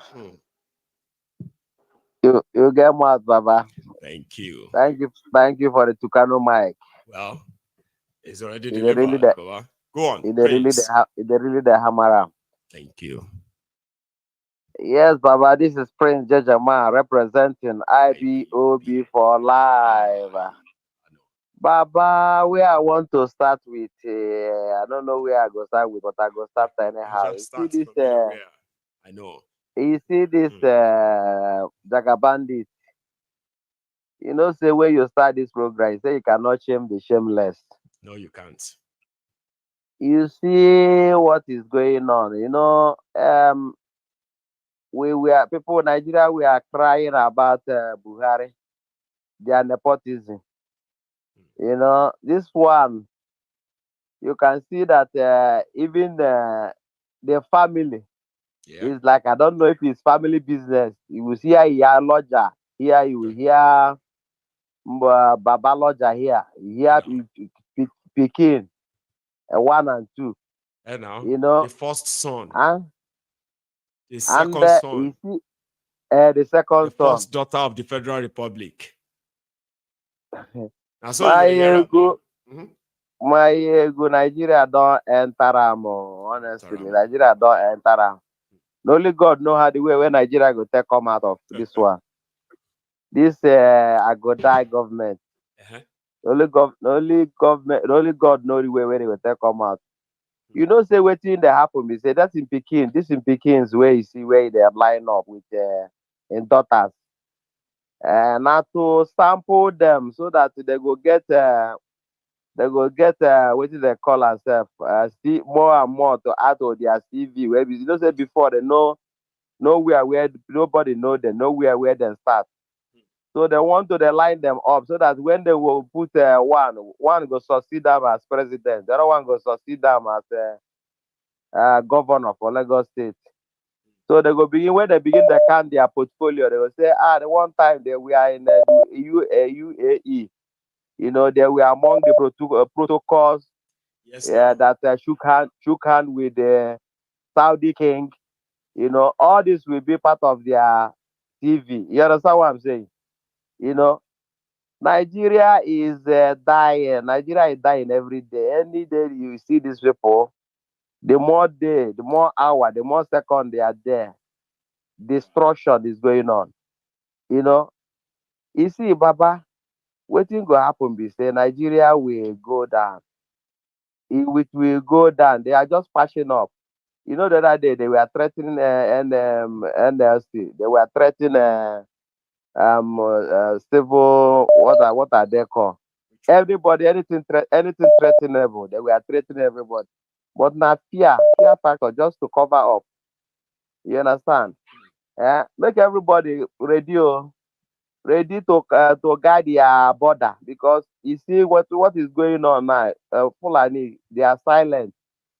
You know, 2022 was their year to overrun Nigeria, and they missed it. They are planning heavily. They are planning very heavily now. You understand? Everybody go run for Nigeria. I'm telling you, Baba. Everybody go run. So everybody make people be ready to guide their border. You know, because they don't want to separate that country peacefully. The way I'm looking at it, you understand? That's the way it's going. They don't want to. Because if you look at the north, people are dying in hunger. Insecurity are there. Their people are dying.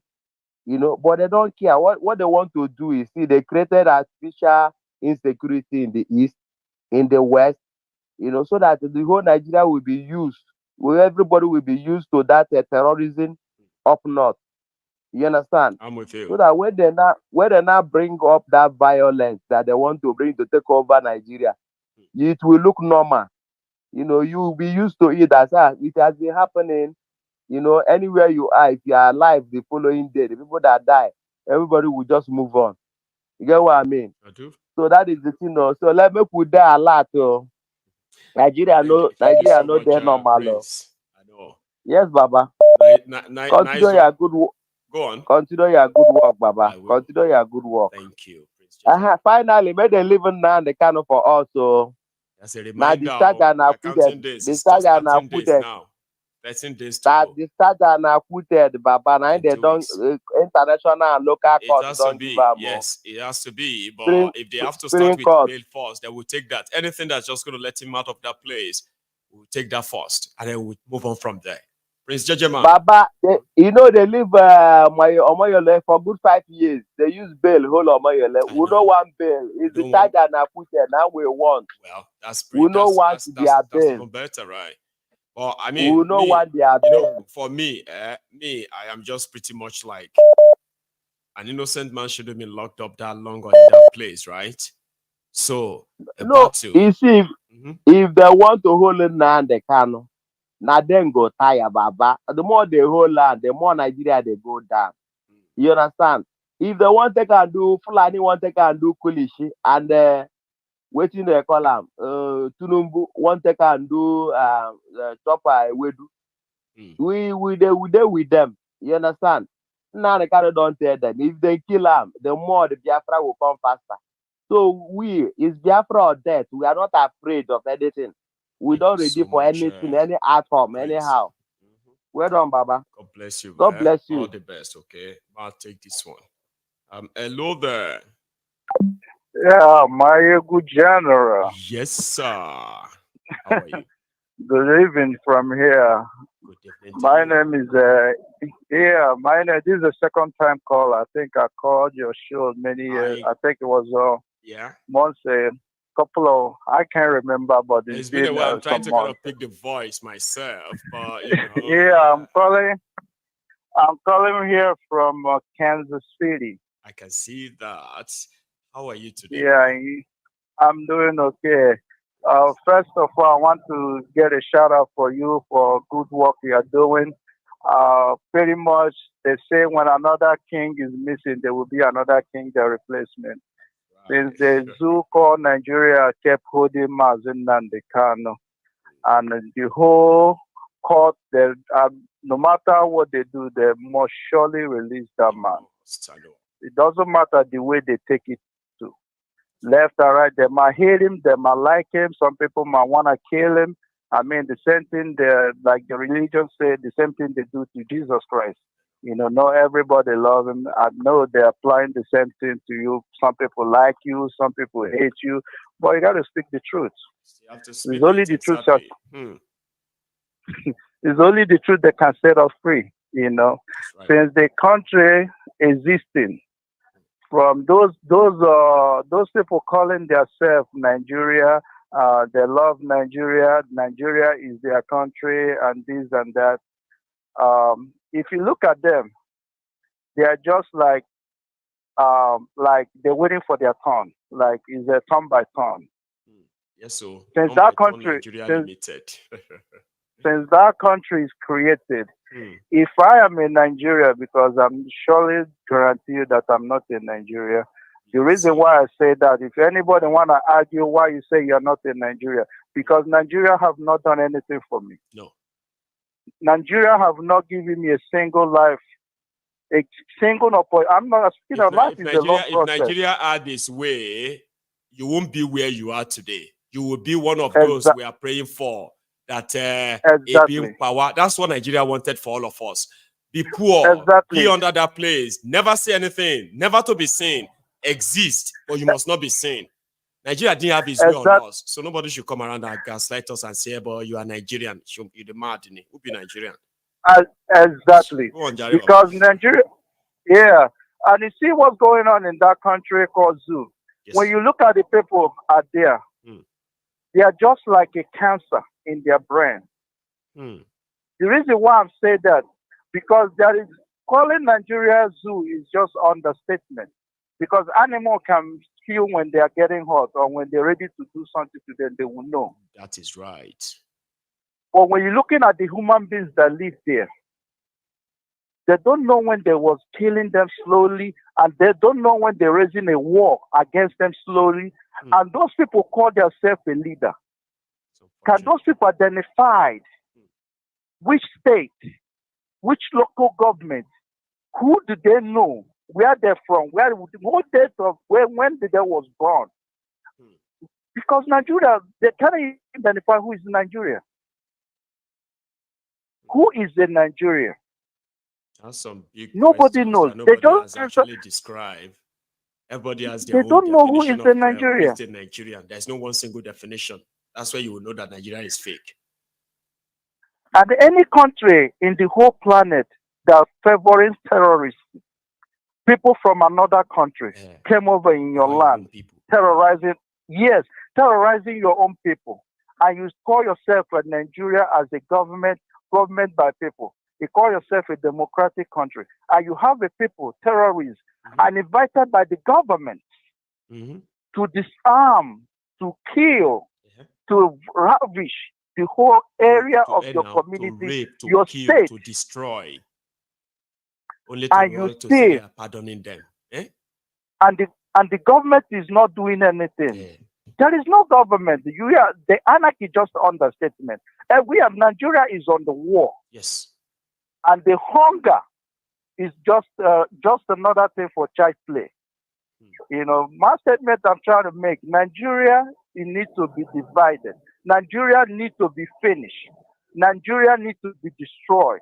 Nigeria should not ever, ever exist, because there is no war in the air. The white man can come in and create a country and give you, and you answer and you take. And everything that happens, the people that give you the country, they know every single thing that happened in that country. They cannot raise alarm. They cannot say, hey, this has to be stopped. They cannot put end of it. And you guys, the people, they're calling themselves, I'm talking about those people still hammering about Nigeria, and they still existing, are calling themselves in Nigeria. How do you know who is in Nigeria? Now, the northern place, you see what they're doing, they start looting. They're calling it the hunger. And their government, then when they raise against NSAS, when this stupid man called himself Buhari, when he started transferring all the whole terrorists from Sahara, from anywhere. So they didn't know there would be a hunger. There would be something like this that coming. Exactly. When all this terrorism was going on, did they ever remember when it's going to be, the repercussion where there will be no food, where farmers are being killed and all of that? Like, didn't they see this coming? And then all now, these people, are you calling yourself? You cannot see how these terrorists get armed. How did they have a possession of guns? They are harming them there now. They are using Nigeria allocation to buy weapons for terrorists while they leave their people in abject poverty. We do know what they are up to there, don't we? And to be honest with you, if I am in that Nigeria, because I just came back from there not too long ago, and I see a lot of things that are going on. If I am in that Nigeria, I'm not be armed, I will not live there. You get what I mean? Because the reason why, I mean, you have a state governor. See, sir, you have a state governor that gave 500 million naira to terrorists because they were making deal that the terrorists said they will not kidnap people anymore in the state. Guess that state, sir, Katsina, where Boko Haram comes from, Gogogogo. The governor gave 500 million naira to terrorists. And then 2 months later, the terrorists kidnapped more people. And guess what he said? He said, they deceived us. They betrayed us. We thought we had a deal. You had a deal with terrorists? And you gave them 500 million naira of your money, of people's money? Eh? No. Isn't that you giving them money to go and rehab? You see, in Zamfara, in Zamfara, Matawale, who is now the Minister of State, this guy spent 795 million, almost 800 million naira, buying vehicles and paying salaries to repentant terrorists until they stopped paying. Nigeria money, all of this happened under let me make this quick. I was in the East. Okay. To God who made me, the God I swear that in the grave of my mom. That guy is lucky and I'm lucky. This happened in nowhere, in Oji side. So the guys, they pull in and there was in the healers, the white healers, and there was a traffic and they just stopped. They're not moving. And I was so ambitious and I tell them, can you move the fucking your car? Excuse for my language. No, the guy came up with the AK-47. The guy came up in the AK-47. And before I know it, he started cussing us. This is a pure terrorist. And I asked, this guy came up with a monkey in front of me. As the experience I have, I work in I've been a work in U.S. Navy and the government. And this guy came up with a monkey with AK-47. There is no way to identify who the hell this guy is. And before I know what's going on, this one released a bullet in the air. In the air, yeah? I step back and look on my car. I do not have my gun. I could open the fire, that bastard. You thought you were in the States, right? Because ordinarily when somebody does that to you in the States, you quickly have to jump back to your cars and get yourself, strapped. Is that what you could use the word strapped, right? That guy is lucky, and I am lucky. Let me put it that way. He is lucky, and I am lucky too. Because he does not have a right. Yeah, I'm not a criminal. I do not threaten. I don't push any threat on him. Why did he come out and release the gun and threaten to shoot me? It's an unreal place. And it's not a place that they are supposed to, human beings supposed to live in. You see all these checking points in the East. Those are supervised by the governors, especially in the East, in the Imo State. Army checking point close to the city. In some of them inside the house where people live. And this man called himself Wopus or them. He's not doing anything about this. What are they doing with the money? Why they extorting money from the people? And this is a clear arm robbing. They arm and they're robbing people. Yes, because the government is not supposed. Yeah, they call it as a checking point, a search and look. What are you searching? Did your government that sponsoring you does not have any money to put you in a personal car, to put you in the car that have a AC where you can relax and or car or something that you can be able to enjoy that they enjoy. They just send you out to escape terrorizing people. And you still have including all these terrorists in the army and the police and the DSS because they know what they're doing. They try to Islamic everybody and it's not gonna work. Well, it's not gonna work. They can tell themselves that this doesn't seem that it's gonna work. And the fear of the people right now is that we pray that Nigeria will not enter another civil war soon. But if Nigeria should go into another civil war, Nigeria will not survive it. We all know. And if the people don't rise up to start a civil war on their own self, everybody will die slowly. We will all die. And there is nothing painful death than a slow death. I know. Thank you so much. Okay? Yeah, let me leave it right here. Thank you for what you are doing. Please keep on pushing. And we thank you and we keep on listening for you. Thank you very much for taking my call. You take it easy, sir. Okay. So that's a Mazi there calling us from Kansas City, Kansas. That's the United States, now. Anyway, thank you very much. My line is still opened, okay? And you can still be part of this. I've got 40 minutes left to go. That's quite some time, okay? We've only had just 2 calls, and that was the longest one I've had tonight. So let's take this. Hello there. Hello, Maiyegun. Yes, this is Koolu from London. Koolu, you're back again. How are you today? Yeah. Good. And yourself? I'm very well, sir. Thank you very much. Yeah. So, yes. Yeah, we've had an interesting conversation tonight. Which of them are you picking on? I will pick on let me just pick on one and I will talk on another one. Okay then. Firstly, there's a video in circulation. I don't know whether you've seen it. In some part of Abuja, you will see big houses, like kilometers of estate that everybody tonight. Everybody is disappeared. Everybody is disappeared from there. Nobody is living there. Ghost town. Completely ghost town. Nobody. It tells you we are just the button is just far there. Somebody will press it soon. It's telling you something is when something is cooking and you are adding pepper to something that you never taste it. By the time you taste it, then you will know something is cooking. Something is cooking. I never even see it that way. I didn't even see it that way when I was talking about. I was pretty much like, these were abandoned properties from probably those who stole money to build some of them. People don't run from there. Nobody. People go wrong, can't leave their property empty like that. You think so? That's massive. I've seen some of the videos you're talking about. Scary stuff. I've seen it. The guy that did the video, I was reading underneath the comment. They didn't just flare in one day. They have to run for their life. It was steady, right? It's a gradual process. It's a gradual. Yeah. Let me pick on this better one. That girl did not act alone. I believe. She didn't act alone. What fucked her up was overconfidence.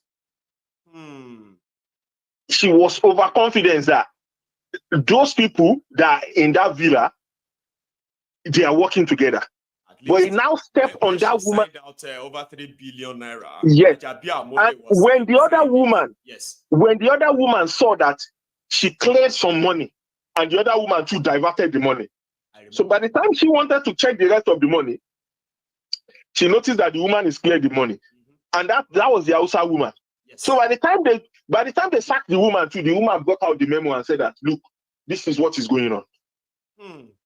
So the whole thing exposed, and they've seen that this woman is exposed this thing. So we have no other option. If this woman has to go, that person has to go. You get it?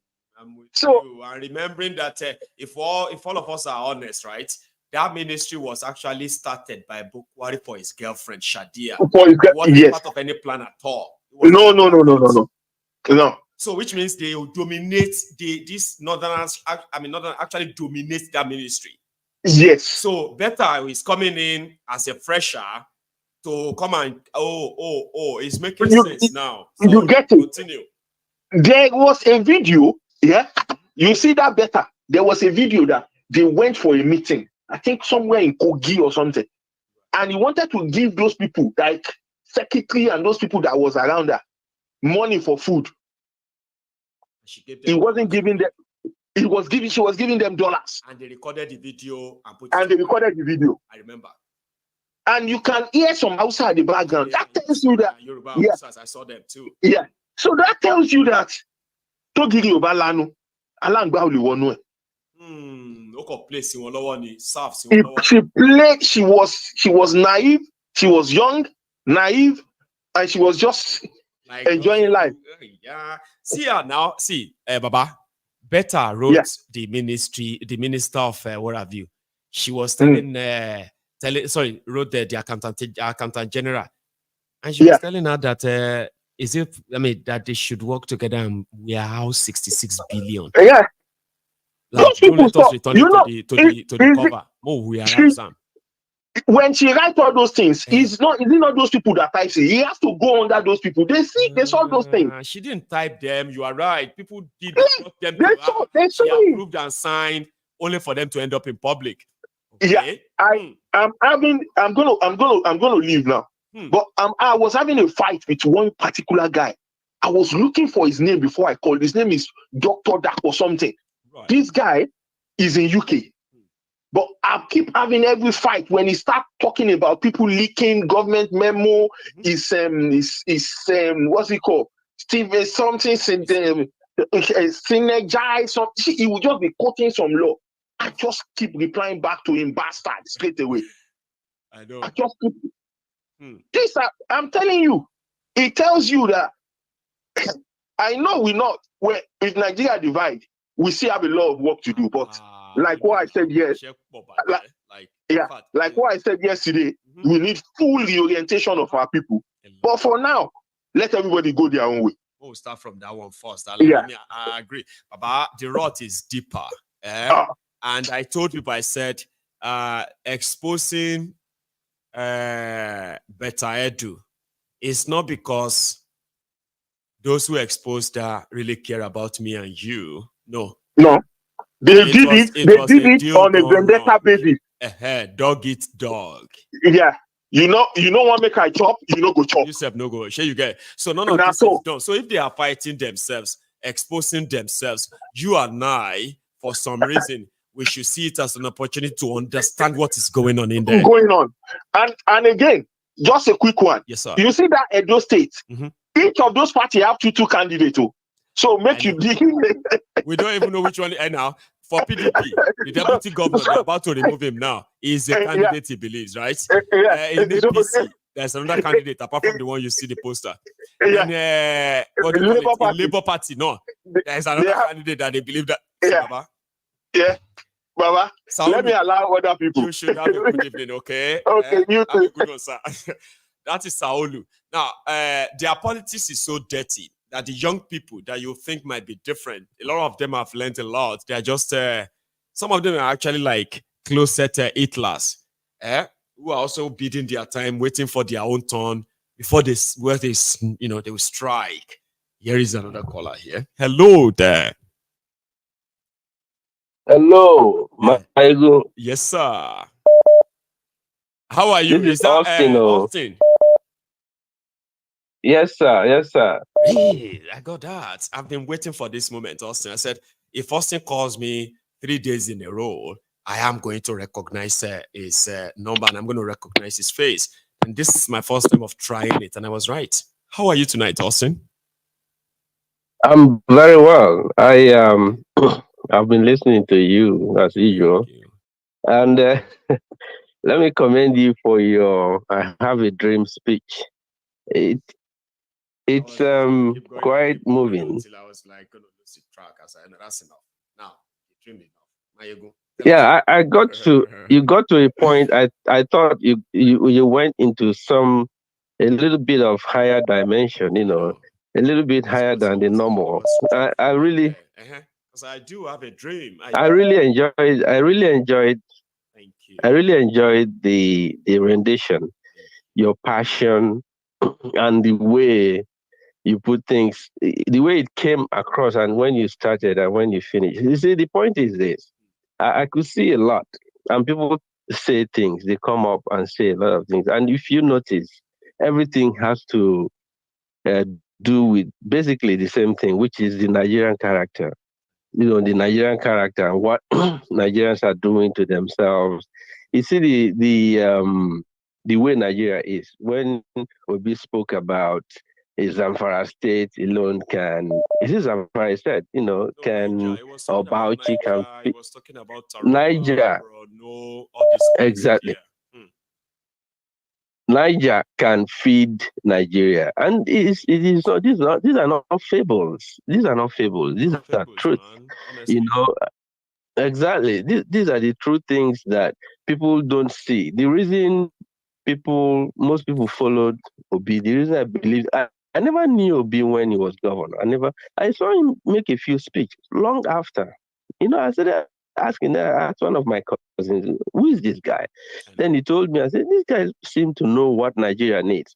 And you know, the comment was, "Would they let him?" And it came true. They wouldn't let him. But anyway, what I look at the first time I called, I mentioned, you know, if Oduduwa becomes a country, if Biafra becomes a country, would it succeed? I think that most people won't be happy with that. The reason I say that, if you look at the character of Nigerians, it's the same. Now, when Buhari was coming, you know, everybody was saying, "Oh, this and that and that." Oh, Buhari is good. He's the ex-military man. He will do this. He will do that. He will do that. I remember in England at the time, you know, some people were, because Jonathan became the scapegoat of this terrible Nigerian character. You know, but then people were saying, was like the worst thing ever, and then Buhari was like exactly the coming of an angel. Yes, even on you know, Christina Mampo. That I don't hate people. I don't say I despise her, because she became the trumpet, the Western trumpet. I remember that for the APC. Jonathan in Davos that same year when they now had the election, right? It was. I mean, yes. You are making me remember some of those days, but I'll leave that to you. Continue, Austin. Yeah, exactly. At the time, as much as I thought I knew about Nigeria, I never understood the Nigerian politics. You begin to see things from certain perspective, living in the West, and you see things. Look, I live in a country that practice parliamentary democracy. You know, politics. You and I know every Wednesday the Prime Minister goes to the Parliament, and he has to go there. He has to be asked questions, and he has to speak. Prime Minister answer this or something like that. That's it. Exactly. It stands on. You have to, even if you lie, they will catch you. And if you look at so that's his job. The opposition leader has his job. There are parliamentary opposition parliamentarians. Both sides do ask questions. Some ask favorable questions. Some really ask hard on. He has to answer, and before he comes, he prepares. And when people notice that the likes of, permit me to make reference to this man again, because I'll speak.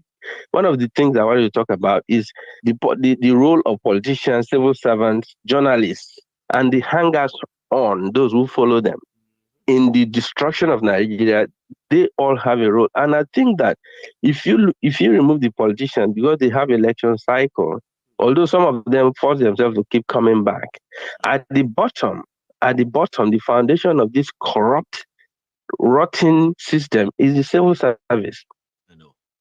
It's actually the And around the civil service. The civil service is the bedrock, the engineers. Looting, the stealing, the everything. They are those who uses their experience, right, to ensure that the smooth movement of money is done without trace. Exactly. And if They are they stole money for.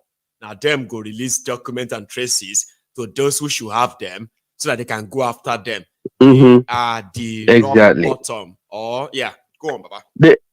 They are if you permit me to say this, they are the technicians and the engineers of the corrupt system that we have today. If the civil service, that's why, in fact, the institutions are not strong. Like you see, the SSS, EFCC, they are all rubbish. They are all just, jobbers. They are all criminals. They're criminals because for the Nigerians, it's like, there's something I used to say. The chicken. If you have rice, and if you go out there, chicken free range, they're out there, and you start dropping rice for the chicken, they'll follow you. They will. They'll follow you as far as you go. And you don't drop everything to them. So if you drop everything to them, they stop and eat. And then you keep going, they don't care about you, you go. So you that is the enough, or yes. Teaching them, making them feel like you are dropping when you are not yet, so that you can have something or reason to follow you. Sad. Thank you. That is the same, that is the copycat, that is the system, that is the plan, the strategy of Nigerian politicians. See what they're doing? People would think that Tinubu is stupid. Of course, he doesn't know what he's doing. But there's a plan to it. And he's doing it in a way that is exposing him. Their plan is to keep Nigeria the way you keep chicken with the rice following you. They don't want to do anything to make you comfortable. Otherwise, they'll become irrelevant. You see, what Tinubu is doing it deliberately. Look at what he did. He bought yacht. He put money in his wife, who is not elected. She has no role in the constitution. Give her money. They are building vice president house with 15 billion. Over 50 billion was budgeted in the supplementary. 50 billion. In the 2024 budget, they budgeted 176 billion naira for our office. Some people don't even probably know that. Exactly. Okay, you get the 50 billion. Exactly. Supplementary for last year. But continue, Austin. And if you notice, Maiyegun, you're in Scotland. What Liz Truss, she didn't serve for more than 3 months. In fact, not up to about 3 months. What removed her is the supplementary budget. That's an emergency budget to fix things immediately, to begin to reposition the economic direction of the country, which is to make things cost money here for cost of living crisis and the rest. Remember, it was around that time exactly, and she was playing delay tactic with it. She wasn't coming up with any real plan until they said, "Oh, you will have to go." That's why it was this guy who now exactly to come and finalize that. Sunak, remember? Thank you. Thank you. No be anything that she's not turning up in time, and the whole thing, the whole financial whatever in the country was like already a mess. She had no idea, or she didn't come up with any idea in time. And now our party they tell us, you go leave, you have to leave before you cause us problem. Her party, can you imagine that? Exactly, her party. The reason is we were saying they should call general election. Nobody. They better call general election now. They better call general election now. We don't vote for this list. So you remember now her party remover. Of course. And if you look back, you know what? No, not take on a job. I'm an MP. I'll go back to where I come from. And she went. Exactly. And if you look back, if you look back to the way the system works since 2008, when Cameron came in. There had not been election until Boris Johnson, and the same party changed prime minister from Cameron to what's her name, the lady that this guy took over from before Boris Johnson came. what's her name? Yeah, she was the Home Office secretary. She was Home Office. She was the Home Office secretary before she took over. See now. In fact, she was the one that messed up she was the one that messed up the Home Office system where a lot of fees are being added and then punishing. But anyway, that's not the point I was going to say. But if you look at Theresa May. If you Theresa May, thank you. That's her name. Exactly. From Theresa May, then Boris Johnson won the election. After Boris Johnson, how many prime ministers have we had? We've had Liz Truss. Exactly. You know, we've had Theresa May, Liz Truss, and we now have Sunak. So we've actually had three. Johnson. Wow. No. Actually, I think it was Johnson pushed out Theresa May. Remember, Johnson actually played this Brexit politics. Sorry. Yes, it was Theresa May. It was Johnson actually pushed. Johnson actually pushed out, Theresa May with this Brexit nonsense, But anyway, but what I'm trying to say is this: Britain is only about 6 hours flight away from Nigeria, and Britain is the colonial masters to Nigeria. Right. Britain is the one that so-called, now we're complaining about this contraption. It was their own design, and they kept things away. But the fact is, what surprises me, what I'm worried about is the Nigerian reliance on history. This is history. This is history's past. I'm not saying that to get Oduduwa nation or to get Biafra is not a good idea. It is a good idea because if you create a system where people power is kind of localized, it works better because the people understand themselves. They make certain things that when people tell us that Nigeria's unity is non-negotiable, and we all know the history of people saying that, we know why. That's why most people. No, the reason that I think, sorry, Maiyegun, I think that should not be something that should gaslight people who really believe in independence of the regions, whether they're breaking away as republics or a country for themselves, or they want to be in a confederation. You remember when Russia broke up? Yeah, when Russia broke up, they became a confederation, and then eventually they became their own Estonia and all that. They're individual.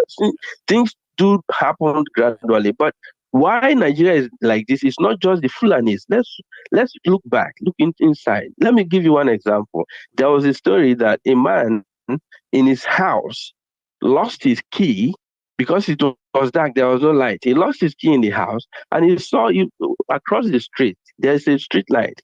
Instead of looking for ways to look for the key in his house, to look for a lamp or whatever, he went across the road because there's light there. He was looking for his key there. And there are people who say, "Oh, are you okay?" He said, "Oh, he lost his key. He's looking for it." He said, "Don't worry, we'll help you look for it." And they said, looking for it. I said, one of them now asked, "Excuse me, sir, where did you actually lose the key?"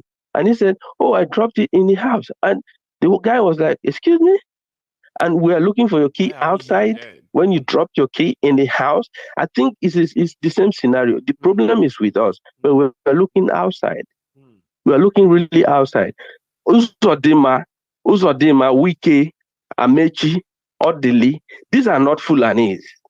I am from Rivers State, and I'm very close to the east. If you look at the map, the way they carved the east, they blocked them off. That is an injustice, but that's beside the point. That's the part of the argument. But who is now destroying the East? Who is collaborating with this so-called center, the federal government, to create this problem for the East? Is partly the Igbos. They are working with these people. If you go to Rivers, they see what Wike. You see what Wike did. Igbos who actually know this too, and they will tell you that they know that those who have made it are so difficult, right, for Igbos to actually have real mainstream in Nigeria, okay? Leaving out all of this profiling and the rest, including even without leaving out the profiling, okay? Let's even add the profiling. All these things happening, right? Without the blessing of the real Igbo political class, none of this will actually be the lot of the Igbos. But at all, Maiyegun. So when from the beginning, when they brought this Buhari guy, somebody 3 days ago or 2 days ago, somebody mentioned this 3.5 billion naira that went missing. when Buhari was the PTF or whatever chairman. They stole this money, 3-point-something million. That was before. That was when Obasanjo was the president, the military president. You know, you remember Obasanjo handed over to Shagari. Okay, within that period, this guy they colluded and stole. Do you remember the case of 78 suitcases that flew in and nobody could account for it?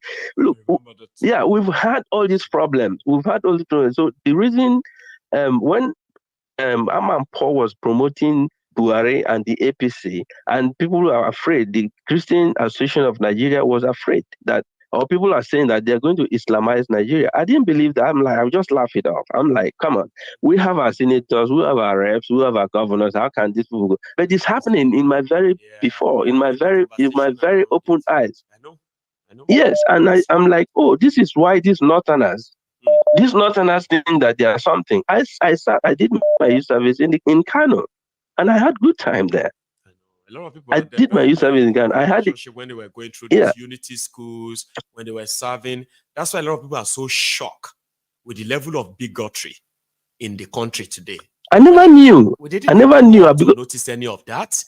In fact, no, I never knew. I was very welcome there, frankly. Back then, we never really gave any importance to them. But look at us today, sir. No. See what this guy. When I was in Kano, when I did my youth service, frankly, for the love I had, I wanted to go back to Port Harcourt and work. I had some things on my mind. Otherwise, I would have taken up a job in Kano because I have very good time. You have professionals, you have mostly some journalists. There was a good time, but my annoyance is that. I'm sorry. My annoyance is that I'll just go. My annoyance is that people should start looking back. Thank you, sir. Thank you. I thank you for the time. See, even time call, I know a lot of us do not even see it that way. Okay, I have a caller by the way, but I'm coming to you. See, if I call you when you've been with me, because I'm the one checking the time. Okay, so sometimes, right? I know a lot of people get angry that they are unable to call in. I do my best, but one thing is that sometimes when you're on this program, okay, when you're talking, you won't even notice your time is gone. You won't even notice that you've been talking for like 10 minutes, sometimes 15 minutes. And me, if you're making sense, I will continue talking to you and all that, but sometimes I just feel like, it's kind of unfair to some of others who are like making effort to join and call too. So I apologize there, Austin, okay? So when I say, when I call your name, you can easily just know that let's round it up, okay? But our time is so done. This will be my last caller tonight. I hope you are still connected. Hello there. I'm here. Maiyegun Baba. How are you, Baba? Chief Adeyemo from Canada. Chief Adeyemo from Canada, you said. That's our first. This must be our yes. Right?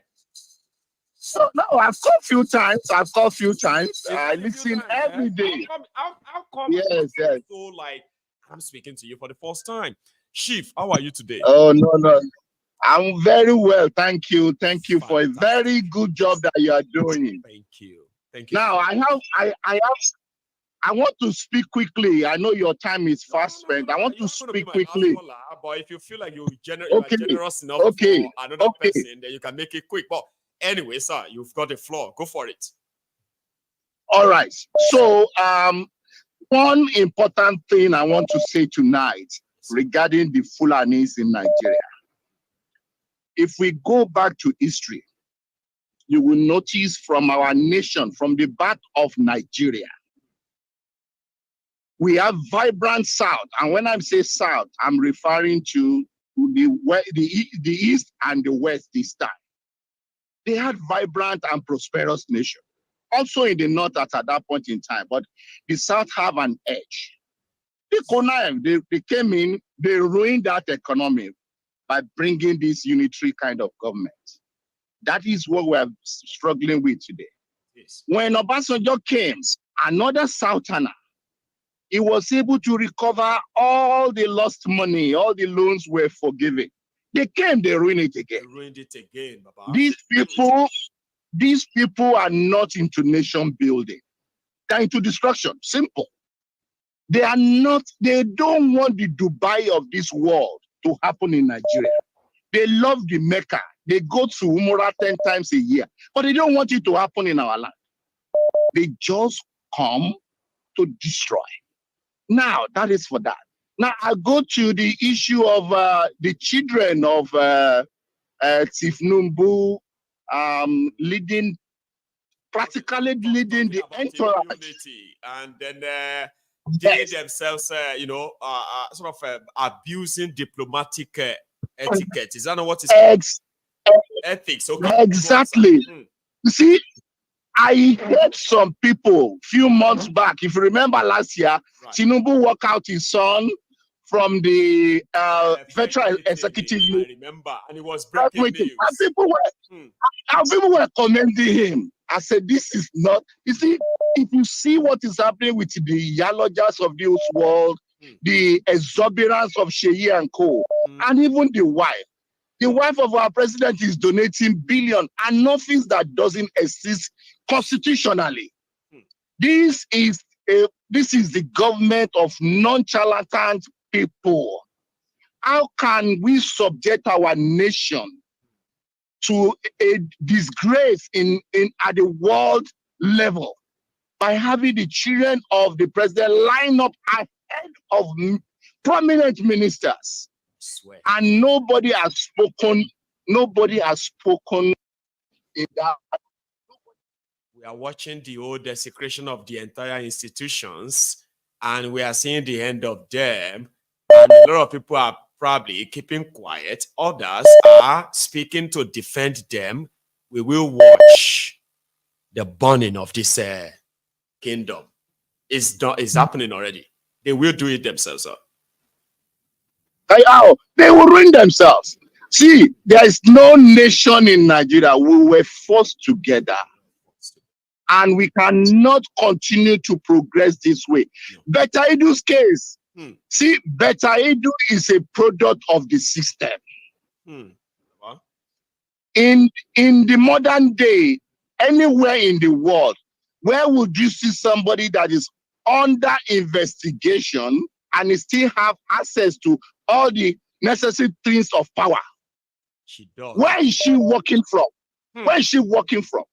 How did she get that paperwork to do that email for release of money?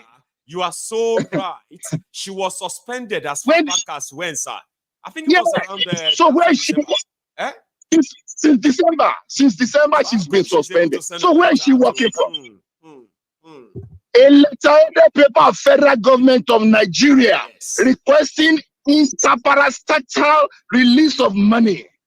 See, this is complete fraud. We're in a fraudulent government. Now they will chase people. They will chase ordinary people, and they will mess them up. This is a high-profile stealing, high-profile disgrace to our nation. A minister that is under investigation for stealing, and she's still writing for more money. So who is deceiving? And EFCC is busy chasing binaries. They are busy chasing irrelevant things. Our money is stuck with these big people. We are going nowhere in Nigeria until we remove these people. Nigeria will never. North, East, and South, our politicians are a bunch of wicked people. Let me tell you, I'm originally from Ogun State. Bless you, Baba. Recently, Yayi, a senator, he gave out over 3 billion naira worth of equipment.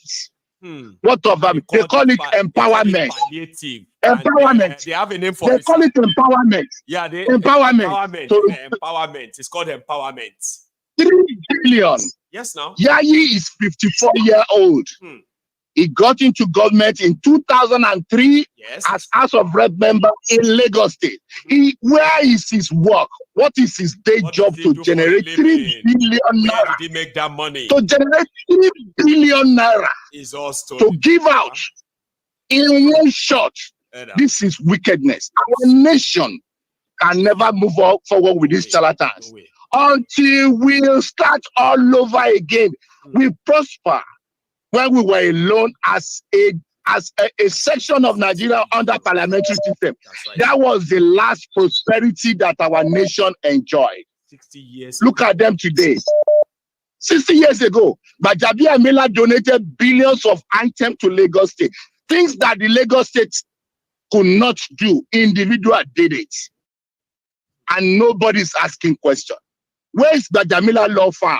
Who are his clients to generate that kind of money? We are deceiving ourselves in Nigeria. I wish people that are there, we know this. We speak for them.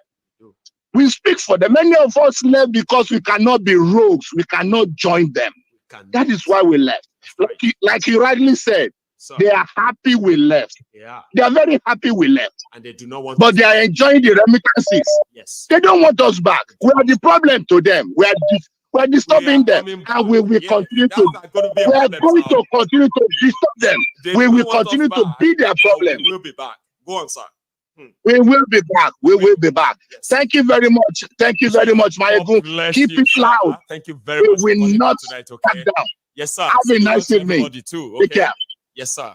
Nice one. That's that's some powerful one there. I love it. I love the authority. I love the affirmation that comes with it. They do not want us back. They want us all the way. But we will come back.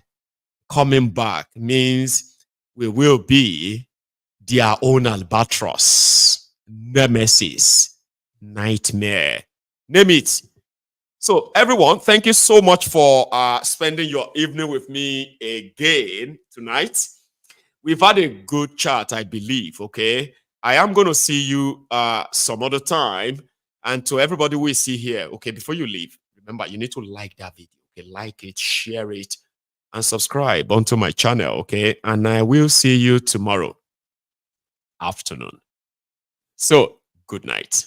And you all have a great week, I would say. Anyway, thank you so much for your time. I will see you some other time. Good night.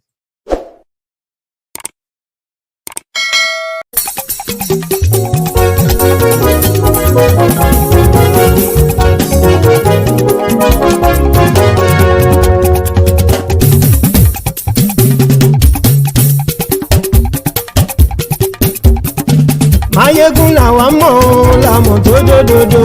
Maiyegun Diary, Maiyegun number 1. Maiyegun làwa mọ̀ làmọ̀ tó dòdòdò. Maiyegun Diary, Maiyegun number 1. Maiyegun ti dé o, ọ̀rẹ́ ará ìlú. Maiyegun Diary, Maiyegun number 1. Lórí Facebook, lórí YouTube. Maiyegun Diary, Maiyegun number 1. Gbogbo bó ṣe ń lọ ni Maiyegun já wa sí. Maiyegun Diary, Maiyegun number 1. Àṣírí ọ̀jẹ̀lú kì í bò níbẹ̀ o.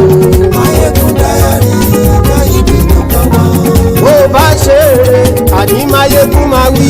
Maiyegun Diary, Maiyegun number 1. Ó sì tún ṣe eré wàá gbọ́ níbẹ̀ o. Maiyegun Diary, Maiyegun number 1. Maiyegun Diary, Diary Politico.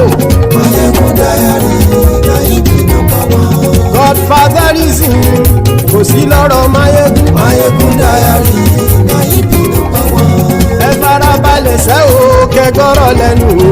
Maiyegun Diary, Maiyegun number 1. Àní Maiyegun làwa mọ̀ tó dòdòdò. Maiyegun Diary, Maiyegun number 1.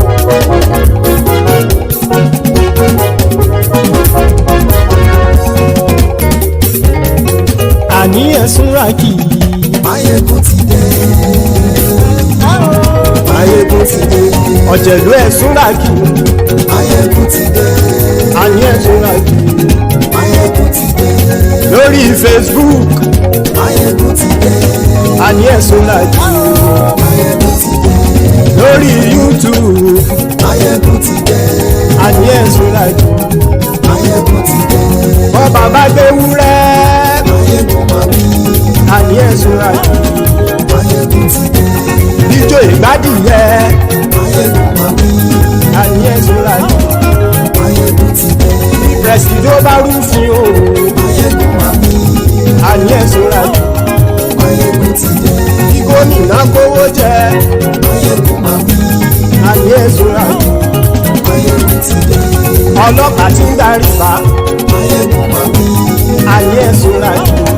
Maiyegun ti dé. Aṣòfin tí ń rúfin o. Maiyegun máa wí. Àní ẹ̀sùnra jù. Maiyegun ti dé.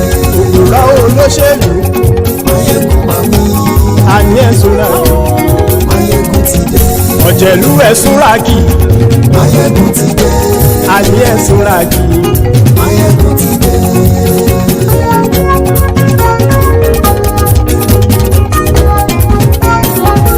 Maiyegun ti dé. Gbogbo ọ̀jẹ̀lú ẹ̀sùnra kì. Maiyegun ti dé. Gbogbo ọ̀jẹ̀lú ẹ̀sùnra kì.